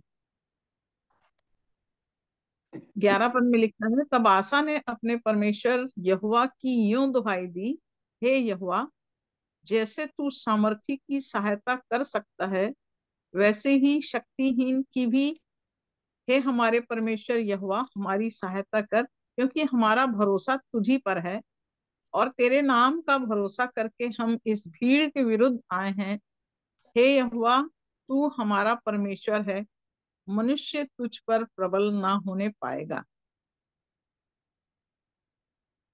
और उसके 15 अध्याय के 7वें पद में लिखा है, परंतु तुम लोग हियाव बांधो और तुम्हारे हाथ ढीले ना पड़े, क्योंकि तुम्हारे काम का बदला मिलेगा। और ये सारे वचन जो आसा जब अपने राज्य में राजा के रूप में नियुक्त किया गया, तो आसा परमेश्वर की इच्छा में चलने वाले जीवन को अपने अंदर प्रकट किया और जितना पराई वेदियां थी वो सब को लाठों को तोड़वाया, अशेरा मूर्तों को तोड़ डाला और अपने पूर्वजों के परमेश्वर की खोज करो करके उसने अपने लोगों से, अपनी प्रजा से कहा। और यहाँ पर परमेश्वर की दुहाई भी दे रहा है, जैसे तू सामर्थी की सहायता कर सकता वैसे तू शक्तिहीन की भी, यहाँ वो कह रहा है। और हमारी सहायता कर, क्योंकि हमारा भरोसा तुझी पर है, इस बात को कह रहा है। और यहाँ पर कह रहा है, तुम लोग हियाव बांधो और तुम्हारा हाथ ढीला ना हो, तुम्हारे काम का बदला भी परमेश्वर देगा। और ये आशा जो अपने राज्य में अपने परमेश्वर की खोज में लगा हुआ था, अपने प्रजा से इस बात को कह रहा है। और जब अपने राज्य में वो आगे बढ़ता चला गया, प्रभु उसको संभाले रखा। परंतु जब 16वें अध्याय में हम देखते हैं कि आशा के राज्य का जो अंत होता है, और वो कैसे अंत होता है, 16 के 11 पद से पढ़ रही हूं मैं। आदि से लेकर अंत तक आशा के काम यहूदा और इस्राएल के राजाओं के वृतांत में लिखे हैं। अपने राज्य के 39वें वर्ष में आशा को पांव का रोग हुआ, और वह रोग अत्यंत बढ़ गया। तो भी उसने रोगी होकर यहोवा की नहीं, वैद्यों ही की शरण ली। अंत में आशा अपने राज्य के 41वें वर्ष में मर के अपने पुरखाओं के साथ सो गया। आशा का जीवन सब कुछ प्रभु की इच्छा में चलने के लिए और सब बातों को परमेश्वर की दृष्टि में बनाए रखने के लिए वो पूरे मन से अपने परमेश्वर की खोज में लगे रहता था।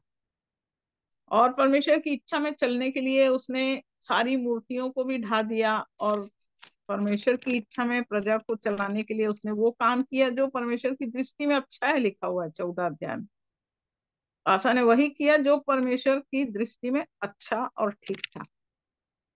परंतु जब अंत का समय आया आशा के जीवन में, 39 साल जब वो परमेश्वर की इच्छा में चल के जीवन के अंत में अंतिम पड़ाव में उसको रोग हो गया, तो वो भी पांव का रोग हो गया। और वो रोग जो है वो बढ़ता चला गया, बढ़ता चला गया। तो यहाँ पर एक वचन लिखा हुआ है, तो भी उसने रोगी होकर यहोवा की नहीं, वैद्यों ही की शरण ली। तो जीवन भर आशा परमेश्वर की इच्छा में चलता रहा, परंतु अंत में अपने परमेश्वर का भरोसा छोड़ के वो संसारिक वैद्यों के पीछे चला, और लास्ट में उसकी मृत्यु हो जाती है। तो ये चीज हमारे जीवन के लिए भी है कि कठिनाइयां जब हम प्रभु के पीछे चल रहे हैं, दुख और तकलीफ तो आएगी, लेकिन हमारा ध्यान, हमारा मन जो है वो चाहे कैसा भी रोग क्यों नहीं हो, परमेश्वर की तरफ लगे रहना। प्रभु की इच्छा में यदि हम उस रोग को सौंपेंगे तो सचमुच में परमेश्वर उस रोग से मुक्त करता है। ये मेरे जीवन की गवाही है। मैंने इस बात को अपने जीवन में जाना है कि मेरे जीवन में जब डॉक्टर ने कह दिया था कि लीवर कैंसर अब 6 महीने का जीवन है, परंतु प्रभु ने हियाव दिया और एक विश्वास मेरे अंदर जागा, और मैंने अपने प्रभु को सौंपा कि प्रभु संसारिक रीति से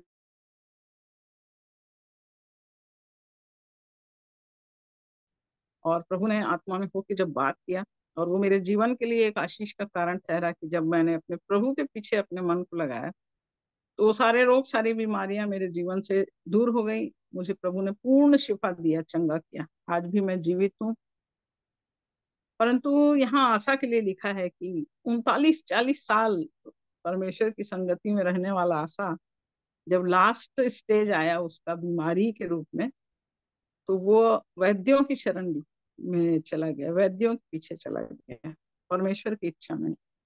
तो ये हमारे जीवन के लिए सीखने के लिए प्रभु ने वचन दिया है कि हम स्थिर रहें, अपने परमेश्वर के पीछे चलें, चाहे कोई भी बीमारी, चाहे कोई भी तकलीफ हो, लेकिन अपने प्रभु से मांगे, क्योंकि वही चंगा करने वाला परमेश्वर है।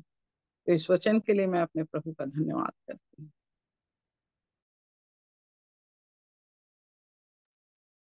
प्रभु का धन्यवाद देता हूँ आज के दिन के लिए जो उसने हम सब भाई और बहनों को दिखाया। मेरी आवाज आ रही है बहन? जी हाँ, आ रही है भैया। तो मैं प्रभु का धन्यवाद देता हूँ आज के दिन के लिए जो उसने हमको दिखाया, हम सबको अपनी करुणा में छिपाए रखा। जैसे अभी हमारी बहन बोली आशा के जीवन पर कि वो परमेश्वर के साथ बना रहा और अंत में उसने छोड़ा। हम अपने जीवन में क्या उसके दामन को हर पर हर क्षण थामे रहेंगे? इसलिए मैं प्रभु को धन्यवाद देता हूँ बहन के लिए, उनके वचन के लिए। मैं पढ़ना चाहता हूँ भजन संहिता 24 उसकी 4 और 5 आयत।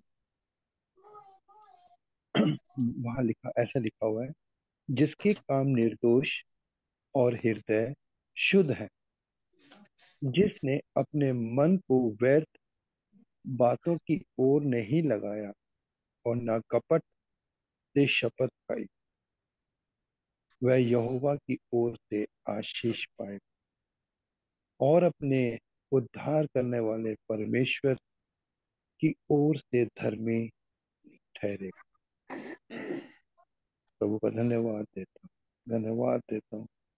हम खोजी बने रहें, हमारे जीवन से कपट रहित होना चाहिए, व्यर्थ की बातों में मन नहीं लगाना चाहिए, हमारे काम निर्दोष होने चाहिए, हमारे हृदय शुद्ध होने चाहिए। भजन संहिता लिखने वाला दाऊद कहता है, क्योंकि उसने हमको चुना है, उसने हमसे प्रेम किया।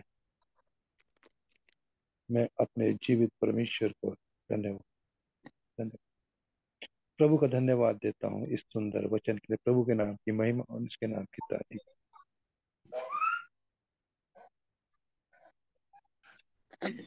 बेला दीदी से रिक्वेस्ट है, फिर से दूसरा इतिहास 16 को क्या बता रही थी वो फिर से बताएं, मैं थोड़ा सा नहीं सुन पाई थी उससे।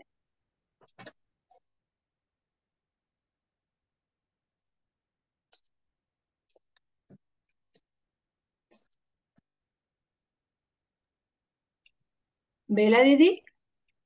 हाँ बहन, आशा के जीवन के बारे में बता रही थी मैं हाँ कि हाँ कैसे। हाँ, 16 हाँ, 16 को। दूसरा 14 से पढ़ रही थी मैं, और कैसे कैसे वो सब बातों को परमेश्वर की इच्छा में हटाता गया और परमेश्वर की योजना में रख के अपने जीवन को सब पराई वेदियों को हटाया, परमेश्वर की इच्छा अनुसार चलता रहा और परमेश्वर से गिड़गिड़ाता रहा हर बात में कि परमेश्वर, मैं दुहाई देता हूँ, तू सामर्थ्य की सहायता करता है, हमारी सहायता कर प्रभु, हमारा भरोसा तुझी पर है। ये सारी चीजें वो मतलब करता है।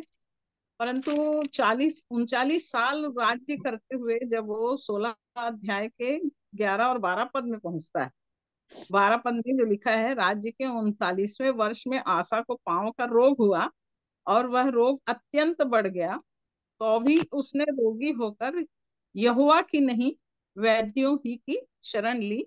अंत में आसा अपने राज्य के 41वें वर्ष में मर के अपने पुरखाओं के संग सो गया।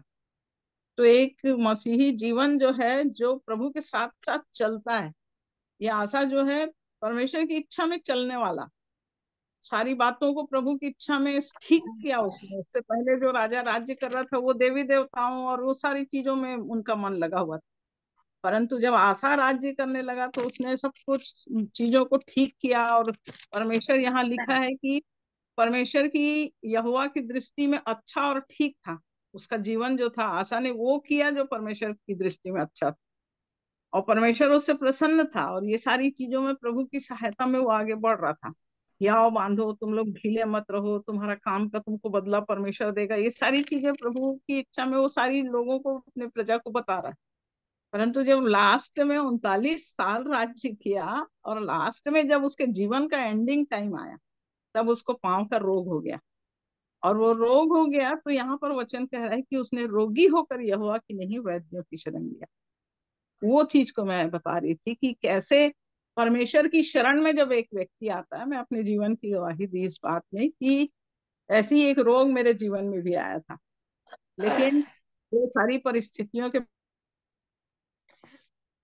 जीवन को प्रभु के हाथ में सौंपा। मैंने कहा कि नहीं प्रभु, मैं डॉक्टरों की नहीं, मैं आपकी इच्छा में अपने आप को सौंपती हूँ। जीवन देना है तो आप ही देंगे और मुझको बचाना है तो आप ही बचाएंगे प्रभु। ऐसा तो मैंने देखा अपने जीवन में कि वो रोग, वो बीमारी मेरे जीवन से दूर हो गई, जो मेरे को 6 महीने का टाइम दिया गया। परंतु यहाँ पर आशा जो है वो 40 साल परमेश्वर की इच्छा में चल के राज्य किया और लास्ट में यहोवा की शरण छोड़ के वो वैद्यों की शरण में चला गया और उसके उसके कारण उसकी मृत्यु हो गई, लिखा हुआ। तो ये चीज को मैं बता रही थी कि कैसे हमारा जो जीवन है, आत्मिक जीवन है, उसमें हमको भरोसा, परिस्थितियां बदलती हैं रोग बीमारी आएगी, परंतु हमारा भरोसा अपने परमेश्वर पर होना है, वैद्यों पर नहीं। तो परमेश्वर इस वचन के द्वारा सिखाता है कि हमको कैसे अपने जीवन में तो चल रहे हैं, प्रभु के साथ साथ चल रहे हैं, पर हम डगमगाए नहीं। अंतिम समय में या ऐसी कोई परिस्थिति आ जाए तो हम परमेश्वर की इच्छा से अपने आप को अलग करके संसारिक रीति से ना चले जाएं। इसलिए सावधान होने के लिए प्रभु यहाँ पर कह रहा है। इस बात को बताई बहन।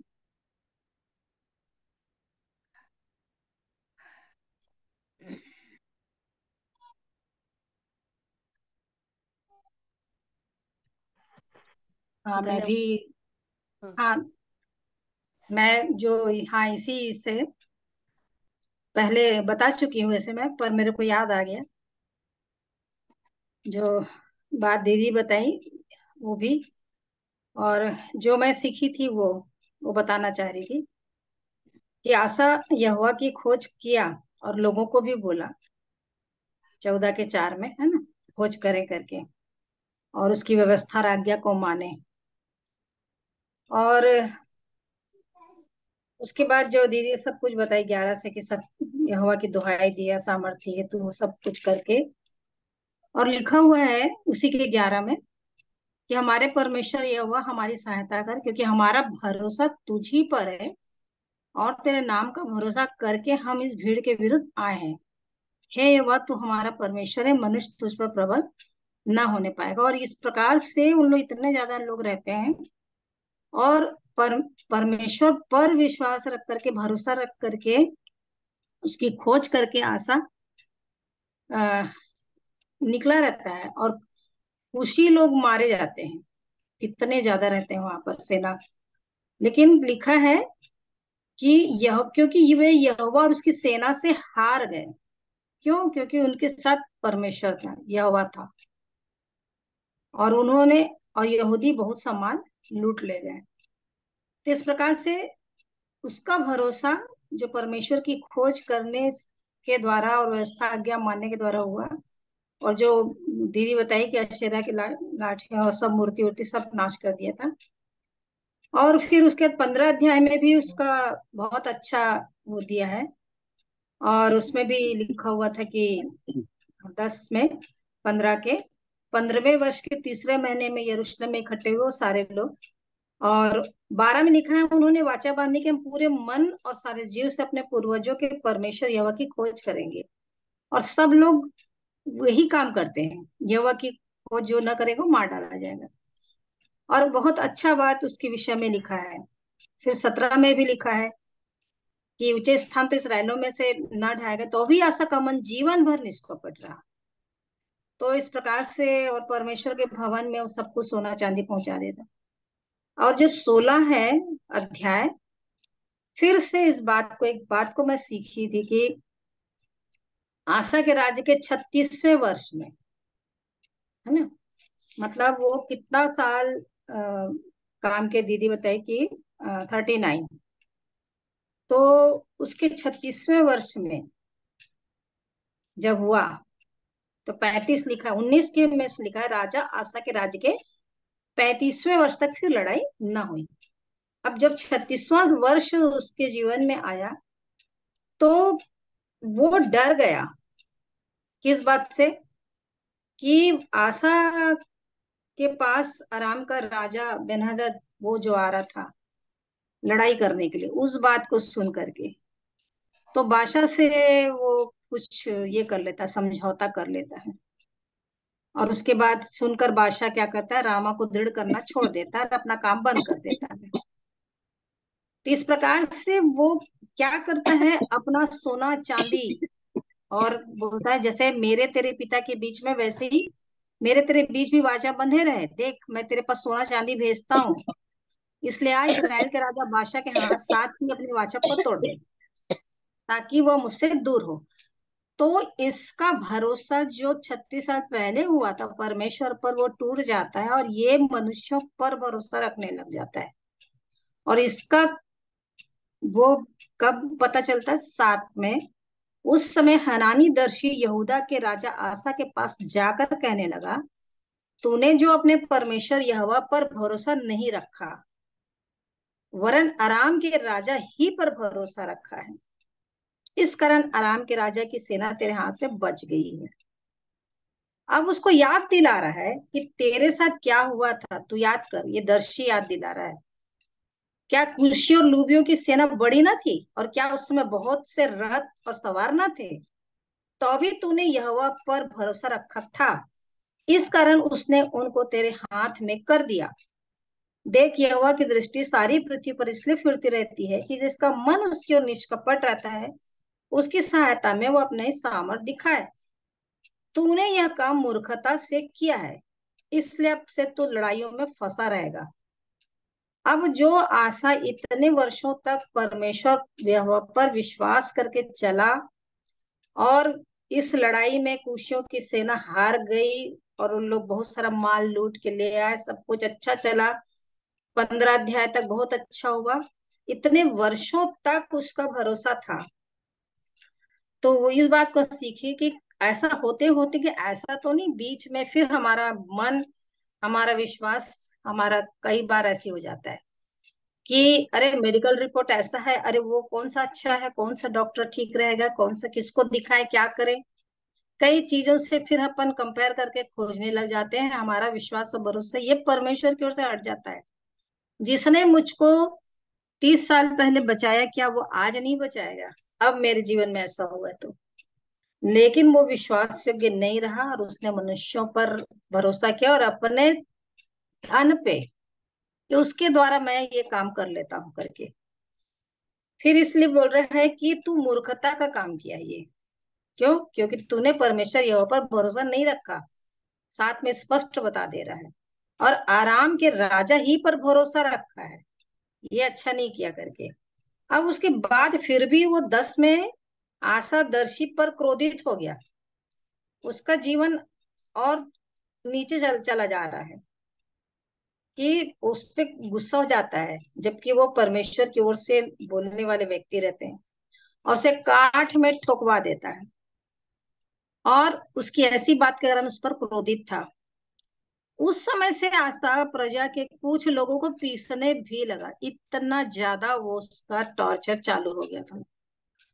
वो सब कुछ धीरे धीरे भूल करके उसका भरोसा मनुष्यों पर होते होते परमेश्वर के जीवन से अलग।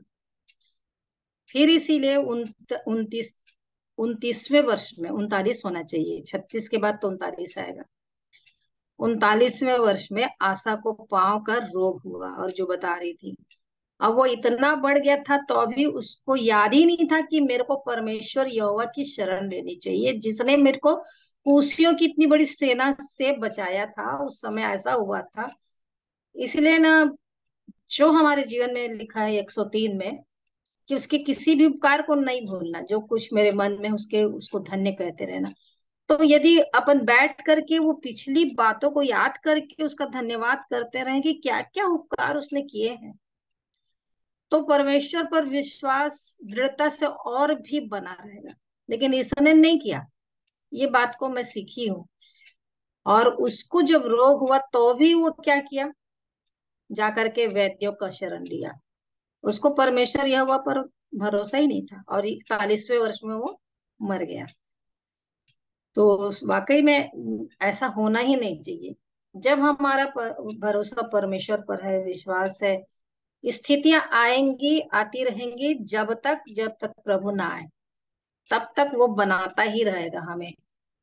तो उससे घबराना नहीं है, उससे डरना नहीं है। बस ये है कि वो मेरे साथ है। भजन संहिता 23 के अनुसार, चाहे घोर अंधकार की भरी हुई तराई में से भी होकर चलूं, तो भी मैं मृत्यु से नहीं, हानि से नहीं डरूंगा, मृत्यु से नहीं डरूंगा। क्यों? वो अंधेरे में भी परमेश्वर मेरे साथ है, वो मुझे संभाल लेगा। तो प्रभु का धन्यवाद हो इन वचनों के लिए जो आया है और हमको सीखने के लिए मिलता है, सबके लिए उन्नति का कारण है। और प्रभु के वचन की प्रशंसा हो।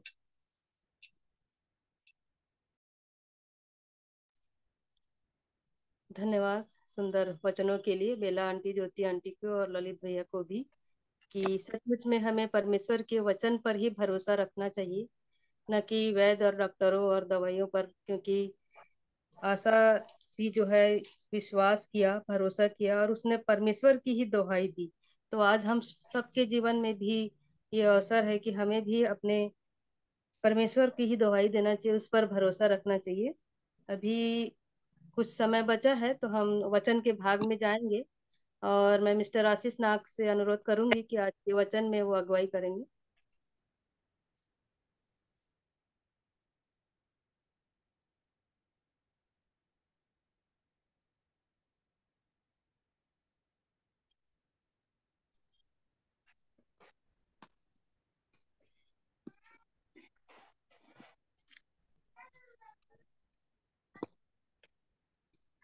परमेश्वर पिता को धन्यवाद देता हूँ मैं एक बार फिर से आज की शाम के लिए कि प्रभु ने हमें यह अवसर दिया कि हम सब परमेश्वर की महिमा और स्तुति आराधना करने के लिए एकत्रित होने पाए हैं। और गवाहियों को मैंने सुना कि किस प्रकार से आशा राजा के विषय में बताया उन आंटियों ने, और उनके विश्वास के विषय में बोला और भरोसा।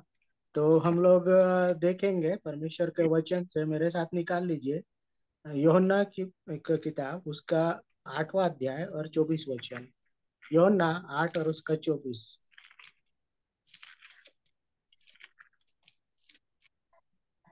अगर मिल गया होगा तो पढ़िए। यूहन्ना 8 उसका 24। इसलिए मैंने तुमसे कहा कि तुम अपने पापों से मरोगे, क्योंकि यदि तुम विश्वास न करोगे कि मैं वही हूँ तो अपने पापों में मरोगे। हाँ, तो यहाँ पर वचन हमको क्या बता रहा है? अगर विश्वास नहीं करेंगे तो अपने पापों में मरेंगे। मतलब किसके ऊपर विश्वास करने के विषय में कहा जा रहा है? प्रभु यीशु मसीह के ऊपर। और अगर हम प्रभु यीशु मसीह के ऊपर विश्वास नहीं करेंगे तो क्या बोला जा रहा है? कि मरेंगे। यहाँ पर फिर से पढ़ता हूँ। इसलिए मैंने तुमसे कहा कि तुम अपने पापों में मरोगे, क्योंकि यदि तुम विश्वास न करोगे कि मैं वही हूँ जो अपने पापों में मरोगे। मतलब यहाँ पर जो है वचन हमको बता रहा है कि हमको विश्वास किसके ऊपर करना है? प्रभु यीशु मसीह के ऊपर। उसका कारण ये है कि जब हम प्रभु यीशु मसीह के ऊपर विश्वास करते हैं तो वहां पर हमको क्या छुटकारा मिलता है, क्योंकि प्रभु यीशु मसीह को अधिकार दिया गया था पापों की क्षमा के लिए, है ना। तो इसलिए वचन हमको इस बात को बता रहा है। और मेरे साथ निकाल लीजिए मरकुस उसका 16 का 16। मरकुच रचित सुसमाचार उसका 16 का 16 लिखा है। मरकुस 16 का 16 वचन। जो विश्वास करे और बपतिस्मा ले उसी का उद्धार होगा, परंतु जो विश्वास न करेगा वह दोषी ठहराया जाएगा। हाँ, तो यहाँ पर क्या बोला जा रहा है? कि जो विश्वास करे और बपतिस्मा ले उसी का उद्धार होगा। तो यहाँ पर हम इस बात को देखते हैं कि जो विश्वास करेगा और बपतिस्मा लेगा, मतलब प्रभु यीशु मसीह को अपना उद्धारकर्ता ग्रहण करेगा, है ना। और अगर नहीं करता है तो क्या होगा? वो दोषी ठहराया जाएगा, लिखा हुआ है। लेकिन यहाँ पर इस वचन में दो बातें और हम देख सकते हैं, जैसे आंटी लोग बता रहे थे उसके अनुसार मैं इस बातों को बताना चाहूंगा। यहाँ पर लिखा है, और 17 और 18 को पढ़ेंगे। और विश्वास करने वालों में ये चिन्ह होंगे कि वे मेरे नाम से दुष्ट आत्माओं को निकालेंगे।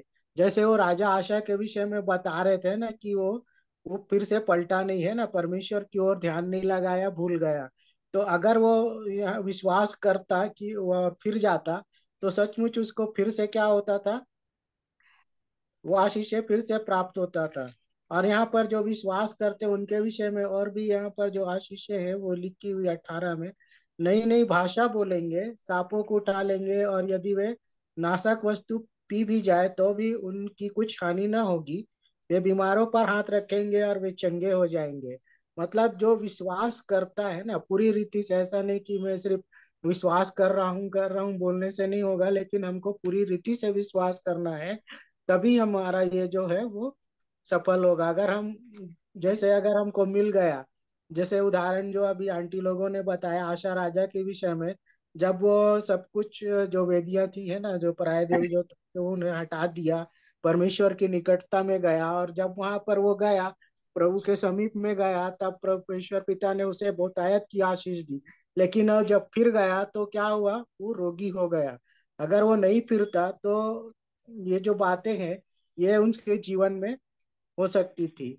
और देखेंगे हम लोग आगे परमेश्वर के वचन में, यूहन्ना रचित सुसमाचार उसका 16 का 31। यूहन्ना रचित सुसमाचार 16 का 21। यूहन्ना रचित सुसमाचार उसका 16-31 वचन। यह सुन यीशु ने उससे कहा, क्या तुम अविश्वास करते हो?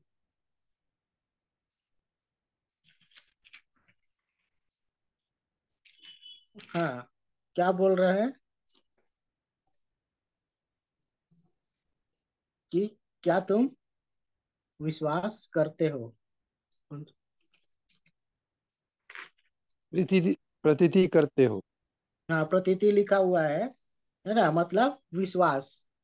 तो विश्वास। यहाँ पर जो बातें थी, तो कौन सी बातें थी? जब प्रभु यीशु मसीह जब प्रचार करते थे, लोगों को सुसमाचार सुनाते थे, तो वो डायरेक्ट बात नहीं करते थे। अगर आप 25 से अगर पढ़ेंगे तो वो दृष्टांतों में बातें करते थे, है ना।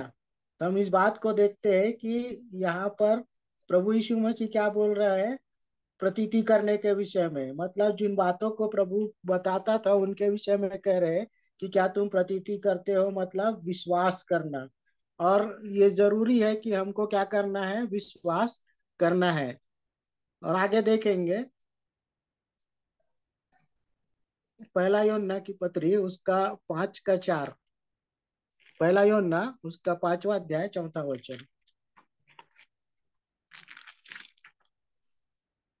पहला यूहन्ना 5 का 4। क्योंकि जो कुछ परमेश्वर से उत्पन्न हुआ है वह संसार पर जय प्राप्त करता है, और वह विजय जिससे संसार पर जय प्राप्त होती है हमारा विश्वास है। हाँ, तो यहाँ पर वचन क्या बोल रहा है? क्योंकि जो कुछ परमेश्वर से उत्पन्न हुआ है, यानी हमको क्या करना है, अपने उद्धारकर्ता को ग्रहण करना है, तभी हम परमेश्वर से क्या होंगे, उत्पन्न होंगे, यानी हमको जय प्राप्त होगी। वचन में लिखा हुआ है कि वह विजय जिससे संसार पर जय प्राप्त होती है।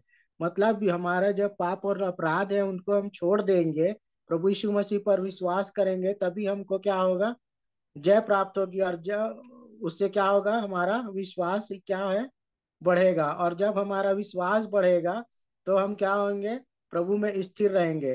तो आगे यहाँ पर अगर हम 5वें पद को पढ़े तो लिखा है संसार पर जय पाने वाला कौन है, एक प्रश्न है यहाँ पर। उसके बाद आगे लिखता है केवल वह जिसका यह विश्वास है कि यीशु परमेश्वर का पुत्र है ना।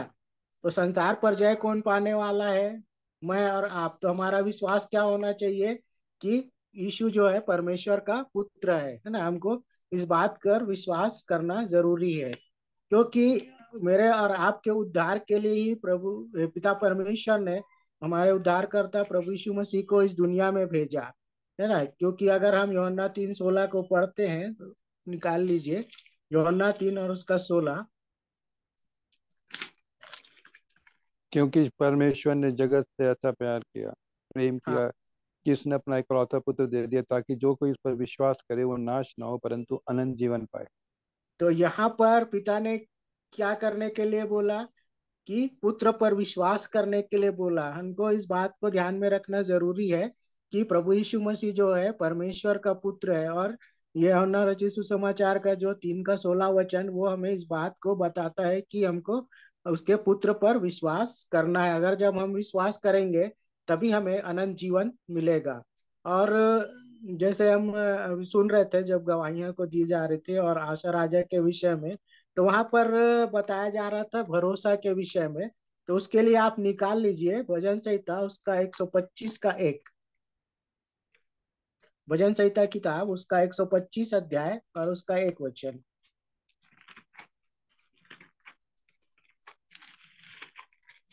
मिल गया होगा तो पढ़िए। जो यहोवा पर भरोसा रखते हैं वे सिय्योन पर्वत के समान हैं, जो तो टलता यहाँ, नहीं, जो हाँ, टलता नहीं वरन सदा बना रहता है। तो यहाँ पर हमको इस बात को समझना जरूरी है कि हमको क्या करना है, परमेश्वर पिता पर भरोसा रखना जरूरी है।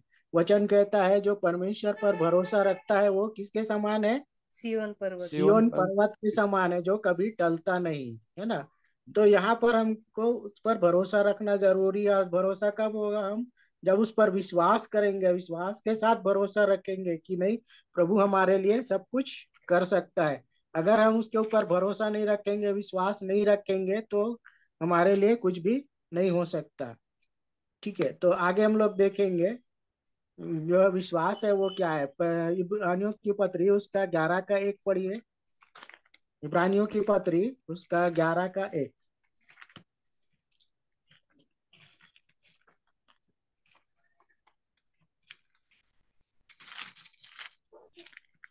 अब विश्वास आशा की हुई वस्तुओं का निश्चय और अनदेखी वस्तुओं का प्रमाण है। हाँ, तो मैं और आप प्रियो, हम किस पर विश्वास करते हैं? अनदेखी वस्तुओं पर, है ना, जिसका प्रमाण है, ऐसा हमको वचन बता रहा है। फिर से पढ़िए, यहाँ पर लिखा है, पढ़िए एक बार फिर से। अब विश्वास आशा की हुई वस्तुओं का निश्चय और हाँ अनदेखी वस्तुओं का प्रमाण है।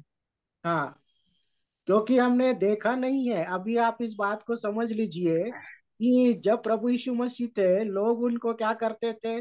देखते थे। कुछ ने विश्वास किया, कुछ लोगों ने विश्वास नहीं किया, है ना। जिन्होंने विश्वास किया, बने रहे, वो क्या हो गए? उसमें स्थिर रहे। परंतु मैं और आप जो है, हमने प्रभु यीशु मसीह को नहीं देखा है, इसलिए हम इस बात को कह सकते हैं कि ये क्या है हमारे लिए?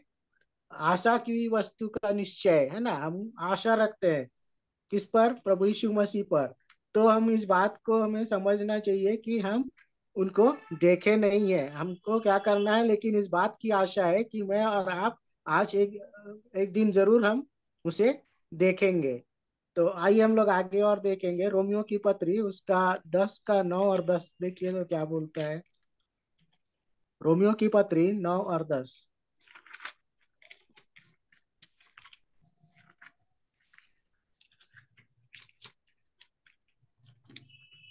और केवल यही 9 का, नहीं, 9 का 10। और हाँ, केवल यही और केवल यही नहीं, परंतु अब रिबका भी एक से अर्थात हमारे पिता इजाक से गर्भवती थी। 9 का 10, 10 का 9। 10 का 9 और 10 पढ़िए। रोमियो की पत्री उसका 10वां अध्याय 9 और 10। यदि और कि यदि तू अपने मुख से यीशु को प्रभु जानकर अंगीकार करे और अपने मन से विश्वास करे कि परमेश्वर ने उसे मरे हुए में से जिलाया, तो तू निश्चय उद्धार पाएगा। आमीन। हाँ, किसे जिलाया बोल रहा है वचन? उसे विश्वास, उसे मतलब परमेश्वर ने किसे? उसे, हमें, हाँ, परमेश्वर ने उसे मतलब किसे जिलाया? प्रभु हमें। यीशु मसीह। प्रभु प्रभु यीशु यीशु। मसीह को जिलाया। मुझे हाँ, और आपको नहीं जिलाया, हम तो अभी जिंदे हैं, अभी मरे नहीं है।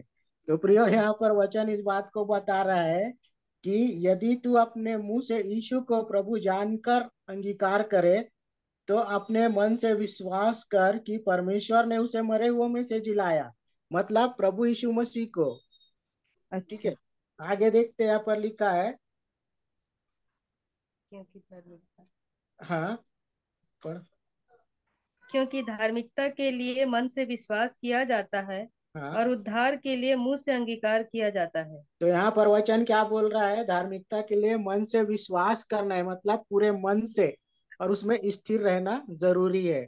अगर हम स्थिर नहीं रहेंगे तो उसका कोई मतलब नहीं है। जैसे अभी आंटी लोग जो बता रहे थे, आशा राजा, शुरू में ठीक था, बाद में क्या हुआ? वो वहां से हट गया, और हटने के कारण उसको हानि उठाना पड़ा। तो मैं और आप क्या हानि उठाना चाहते हैं, इस बात को हमको समझना जरूरी है।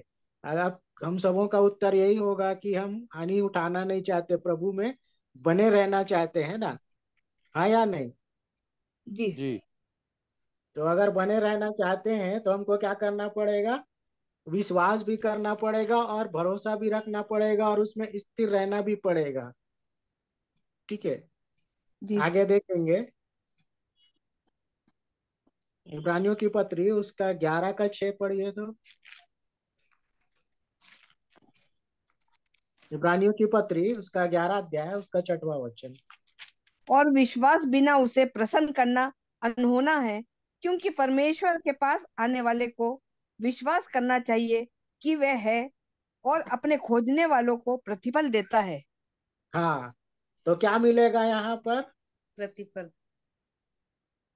सबसे पहली बात तो बोल रहा है कि विश्वास बिना उसे प्रसन्न करना अनहोना है। मतलब हम उसको अगर विश्वास नहीं करेंगे परमेश्वर पिता पर, तो वे अनहोना है। मतलब हमारे लिए एक ये अलग ही बात होगी, है ना। हमको विश्वास करना जरूरी है। और अगर आगे हम देखते हैं तो लिखा है, क्योंकि परमेश्वर के पास आने वालों को विश्वास करना चाहिए। तो कौन परमेश्वर के पास आ रहा है अभी? हम लोग। बोलिए। हम हम हम लोग परमेश्वर के पास कौन आ रहा है? हम लोग हम लोग हाँ, उसे बोलिए।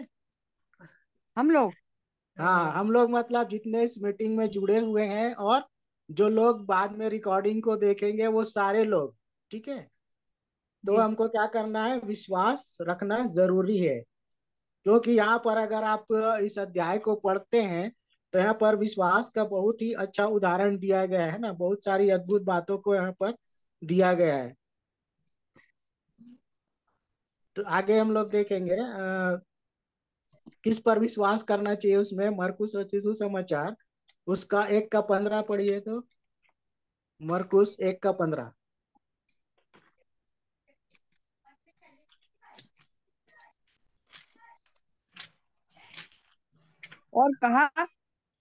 और कहा समय पूरा हुआ और परमेश्वर का राज निकट आ गया है।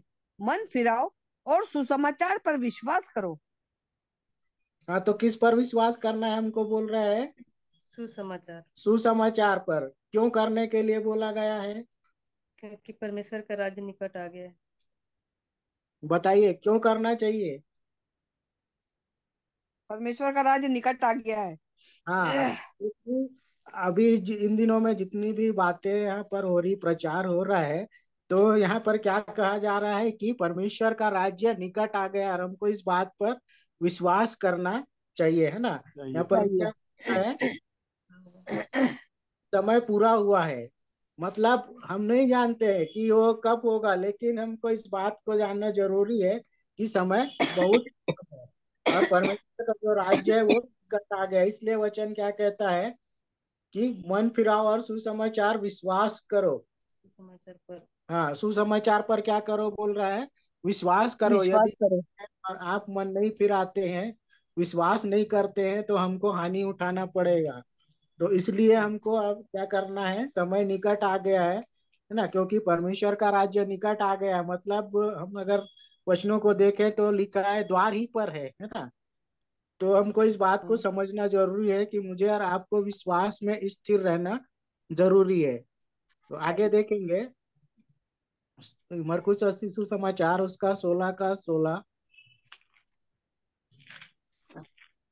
16 अध्याय मरकुस रचित समाचार का, और उसका 16 वचन से पढ़िए। जो विश्वास करे और हाँ, बपतिस्मा ले, हाँ, उसी का उद्धार होगा। हाँ। परंतु जो विश्वास न करे, वह दोषी ठहराया जाएगा। हाँ, तो समझ लीजिए क्या होगा? यहाँ पर हानि उठाना पड़ेगा, है ना। दोषी ठहराया जाएगा बोला जा रहा है विश्वास नहीं करने से। और जो विश्वास करेंगे उनके लिए क्या बोला गया है? मैं अभी थोड़ी देर पहले बताया था। 17 और 18 को आप लोग पढ़ लीजिएगा। आगे हम लोग देखेंगे उसके बाद इब्रानियों। और उदाहरण को देखते हैं इसमें विश्वास का। पौलुस प्रेरित का जो उदाहरण है वो देख लेंगे। दूसरा तीमुथियुस की पत्री उसका 1 का 12। दूसरा तीमुथियुस 1 का 12।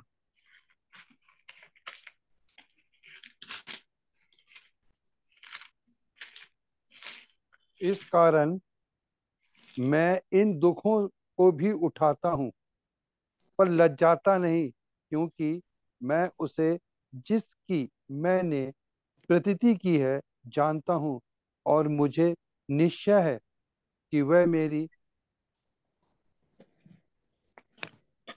अब यहाँ पर देखिए पौलुस ये जो है एक, क्या भाई बोलता एक है? मिनट, कि वह मेरी एक, यहाँ पर शब्द क्या, छाती धरो। है या छाती, या छाती है? और मुझे निश्चय है कि वह मेरी धरोहर की उस दिन तक रखवाली कर सकता है। मेरे इसमें कोई शब्द का हेर फेर हो गया, इसलिए मैं रुक गया। कोई बात नहीं। फाती फाती है वो। फिर से फाती। हाँ, पढ़िए। छाती लिखा कौन सा हुआ है। कौन सा कौन सा पढ़ा था अभी आपने? दूसरा तिमुथियुस की पत्री उसका अच्छा पहला अध्याय 12 वचन। 12 अच्छा वचन। अच्छा। पढ़िए, फिर से पढ़िए। इस कारण मैं इन दुखों को भी उठाता हूँ, पर लज्जाता नहीं, क्योंकि मैं उसे जिसकी मैंने प्रतीति की है जानता हूँ, और मुझे निश्चय है कि वह मेरी छाती की उस दिन तक रखवाली कर सकता है। हाँ, अब यहाँ पर देखिए, इस बात को हम लोग समझेंगे। ये जो पौलुस प्रेरित है वो पहले क्या बोल रहा है, इस कारण मैं इन दुखों को भी उठाता हूँ। कौन से दुख के विषय में बोल रहा है वो? अब अगर प्रेरितों के काम को पढ़िए, जब से उसने प्रभु यीशु मसीह को अपना उद्धारकर्ता ग्रहण किया, करने के बाद में जब वो प्रचार कार्य शुरू किए, तब उसको आप देख सकते हैं कई बार वो जेल में गया है ना। माल्टा द्वीप में भी जहाज पलटने के कारण वहां पहुंच गया था। उसके अलावा हम इस बात को देखते हैं, क्या देखते हैं कि उसको 5 बार 39 39 कोड़े मारे गए, है ना। और भी कई सारी तकलीफों को उसने क्या किया, सहा। तो यहाँ हाँ, पर आप जरा सोच के देखिए, आज हम सबों की स्थिति और पौलुस की स्थिति में क्या फर्क है। ठीक है। उसके बाद अगर हम लोग आगे देखें, तो आज जो हमारी स्थिति, हम पौलुस की स्थिति से बेहतर है या नहीं? है। बेहतर बात है। है या ना?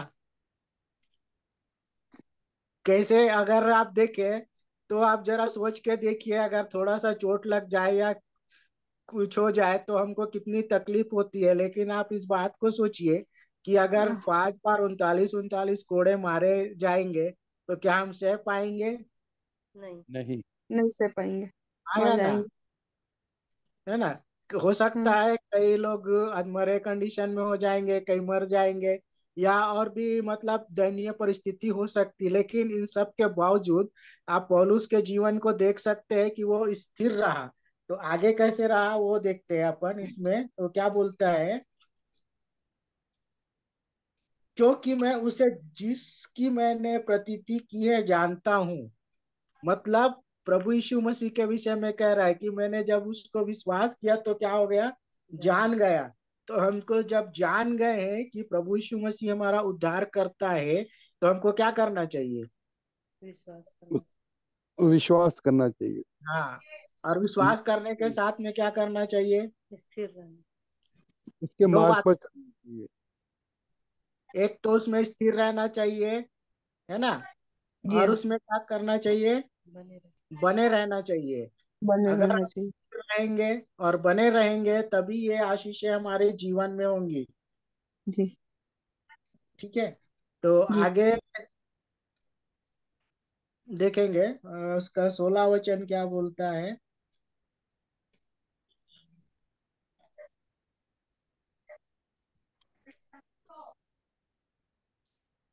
यहाँ इसी का पर सोना। 16 वचन में क्या बोल रहा है, उन्हें सिफरूस के घराने हाँ पर प्रभु दया करे, क्योंकि उसने बहुत बार मेरे जी को ठंडा किया और मेरी जंजीरों से लज्जित ना हुआ। मतलब वहां पर वो जहां जहां गया उन जगहों में आप कई बार उनकी परिस्थितियों को लोग जानते थे, परंतु उन परिस्थितियों में उसको ढाढ़स बांधने का वो काम करते थे। यानी उन परिस्थितियों में भी ये जो पौलुस था वो स्थिर रहा।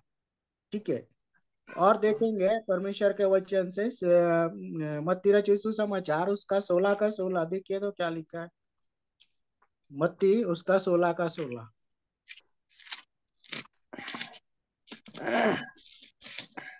मत्ती 16 का 16। शमौन पतरस ने उत्तर दिया, तू जीवते परमेश्वर का पुत्र मसीह है। हाँ, यहाँ पर ये जो है, ये बातचीत चल रही थी, है ना, यहाँ पर प्रभु यीशु मसीह और चेलों के बीच में।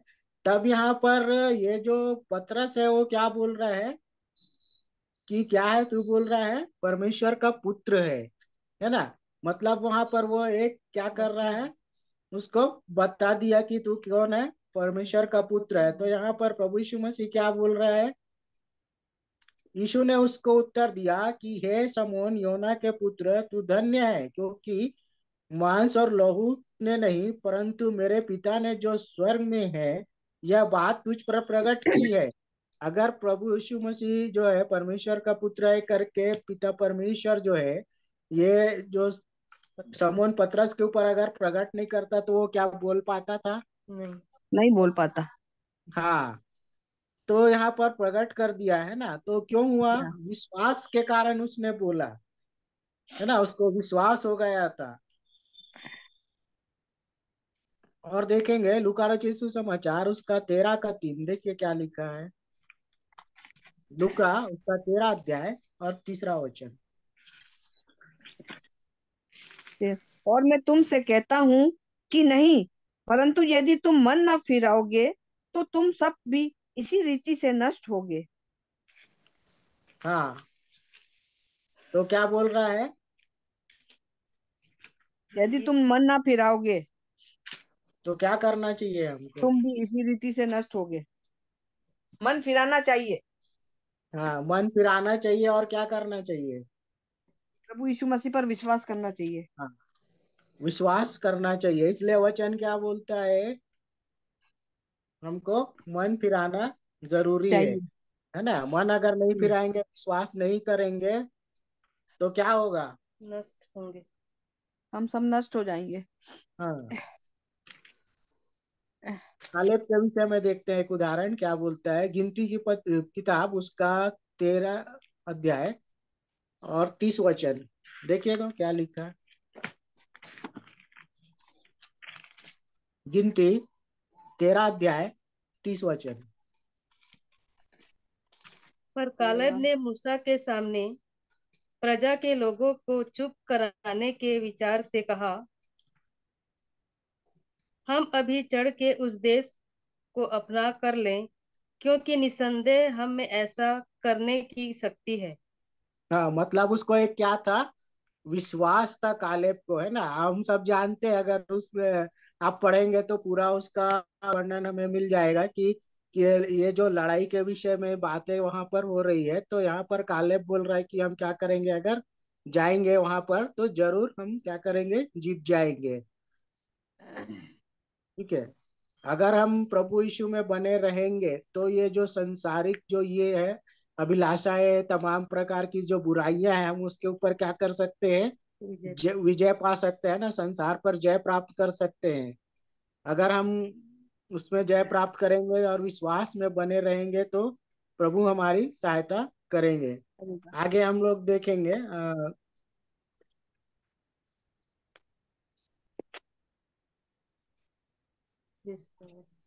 लूका उसका 6वां अध्याय 40 वचन को देखिए तो क्या बोलता है।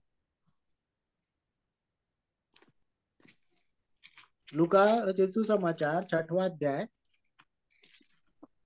40 वचन। सूरज डूबते समय जिन जिन के यहाँ लोग नाना प्रकार की बीमारियों में पड़े हुए थे, वे सब उन्हें उसके पास ले आए और उसने एक एक पर हाथ रख कर उन्हें चंगा किया। तो यहाँ पर एक मिनट, आपने क्या बोला था? लूका, लूका 6 का 46 पढ़िए।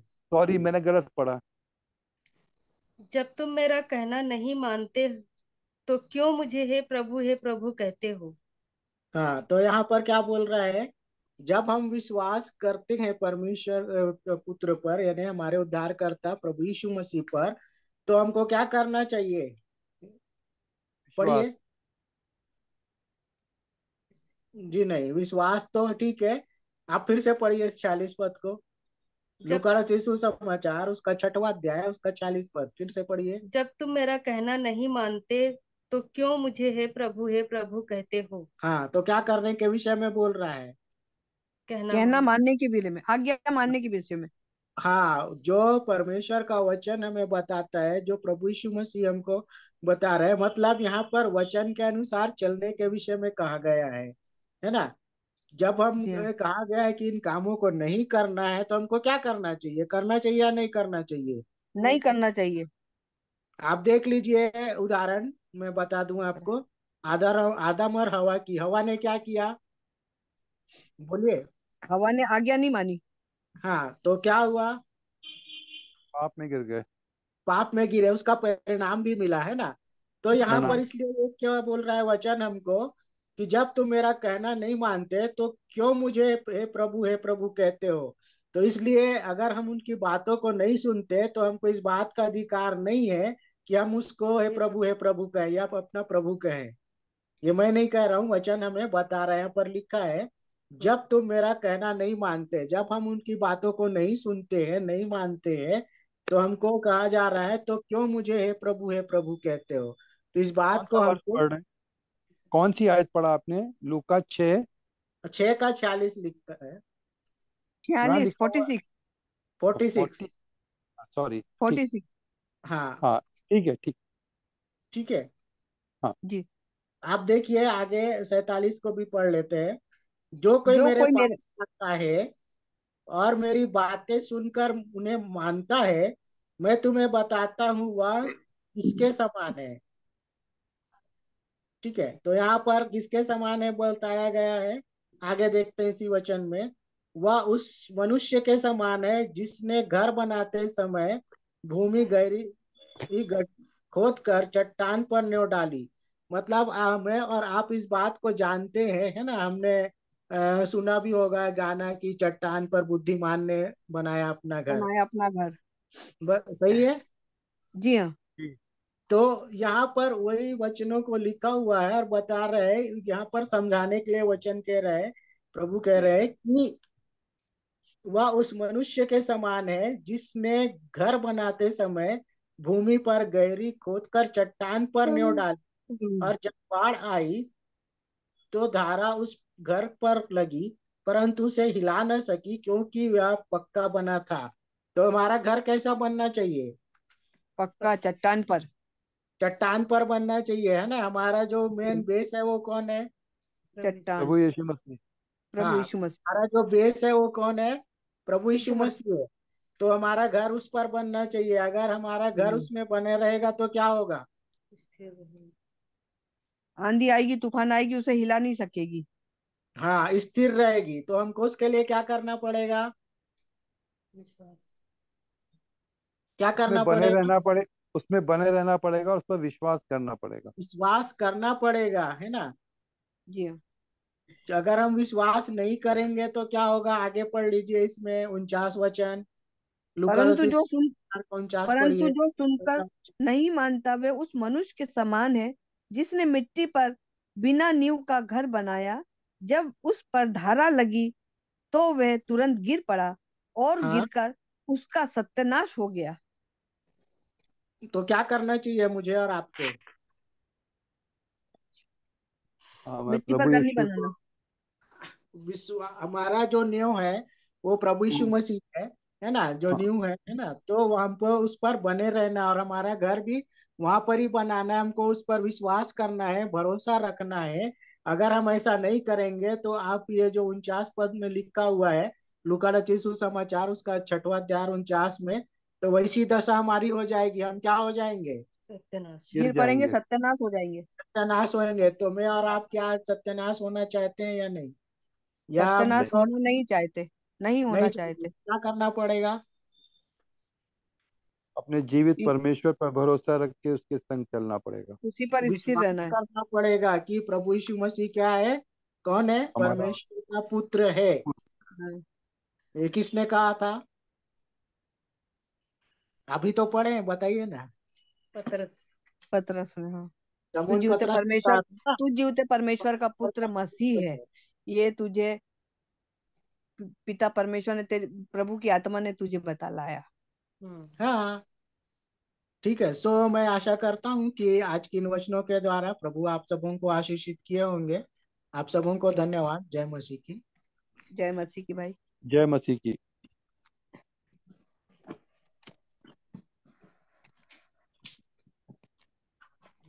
धन्यवाद देते हैं सुंदर वचन के लिए कि सचमुच में हमें अपना जो घर है, जो नींव है, हमें क्या करना चाहिए?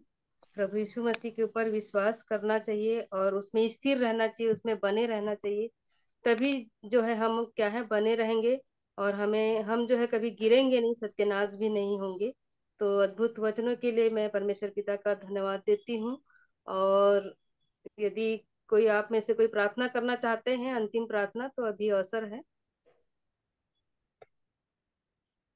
कोई भी, किसी को भी यदि लग रहा है कि आज प्रार्थना करना चाहिए, तो अभी अवसर है आप लोगों को।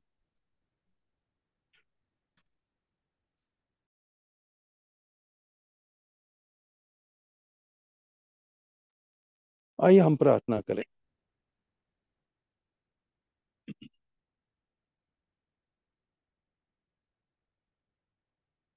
सर्वशक्तिमान दयालु प्रभु, धन्यवाद करते हुए एक बार फिर से इस संध्या के समय हम आपके चरणों में आते हैं और धन्यवाद देते हैं आज के जीवित कलाम के लिए प्रभु, कि आपने अपना जीवित कलाम हमको बचाने के लिए दिया। तेरा वचन हमारे जीवन के लिए उत्तम प्रदान के साथ विश्वास पर बने रहने के लिए तू हमारी सहायता, विश्वास पर चलने के लिए तू हमारी सहायता और मदद, विश्वास में बने रहने के लिए तू हमारी सहायता। आज कई जगह से तेरा वचन को हमने अभी सुना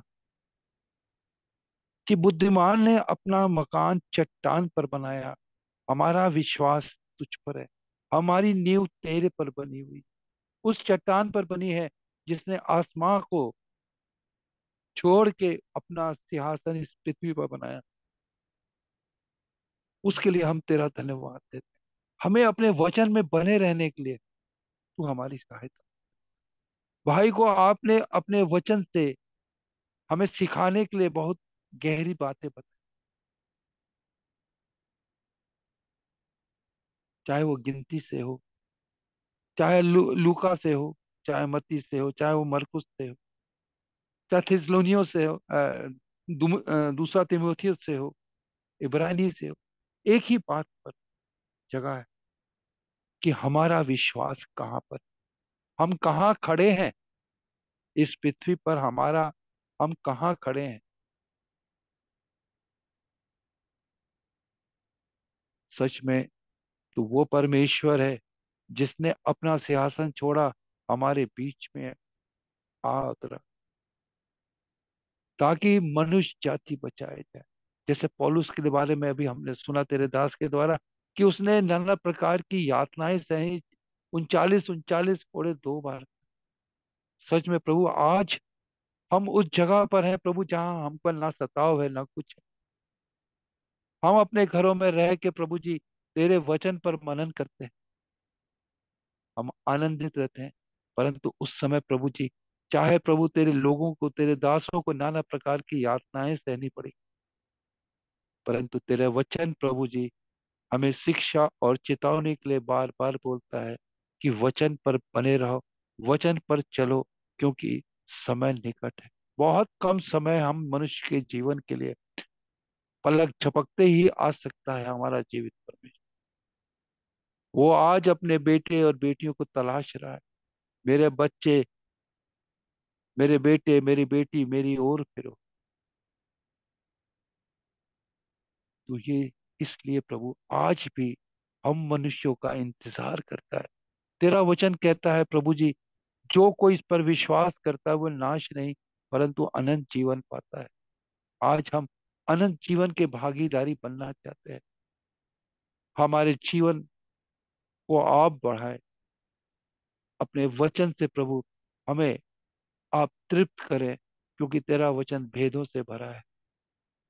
इसलिए प्रभु हम तेरा धन्यवाद देते हैं, धन्यवाद देते हैं हर एक बातों के लिए प्रभु जी। आपके नाम की महिमा और आपके नाम की तारीफ तारीफ तारीफ।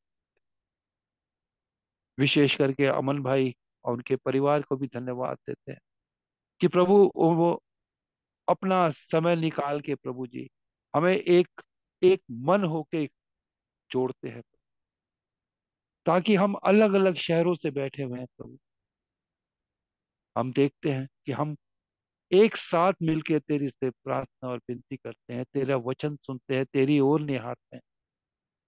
हम भूखे और प्यासे हैं प्रभु तेरे वचन के, और तेरे दास के द्वारा प्रभु जी हमने आज सीखा भी। हाँ प्रभु, हम धन्यवाद देते हैं अमन के जीवन के लिए प्रभु, जिसने हमारे लिए एक एक मार्ग निकाल दी, जिससे आज हम सब भाई और बहन जुड़ सकते। आपके नाम की तारीफ करते हैं एक बार फिर से प्रभु जी। हम जितने भी हैं प्रभु, विशेष करके बहन के लिए प्रार्थना करते हैं प्रभु, इंदिरा बहन के लिए प्रभु। हम यीशु के नाम से इंदिरा बहन के उस दांत को छूते हैं। वो दांत जो प्रॉब्लम क्रिएट कर रहा है, यीशु के नाम से हर एक दर्द जाता है, क्योंकि तेरे कोड़े खाने से मैं चंगा हुआ। और जब मैं चंगा हुआ तो मेरे पास एक सामर्थ्य है प्रभु कि तू मेरी बहन के छुएगा और पूरी रीति से चंगाई दे। और भी जितनी प्रार्थना के निवेदन है प्रभु, उन सबको हम आपके हाथों में सौंपते हैं। विशेष करके प्रभु शेखर नंद के लिए भाई प्रार्थना करते हैं, जो उनकी प्रॉब्लम्स है प्रभु जी, ये आप जानते हैं प्रभु। आप अपने दास को प्रभु छुए प्रभु, और उनको सामर्थ्य भर, क्योंकि अभी उनकी सेवकाई और बाकी है।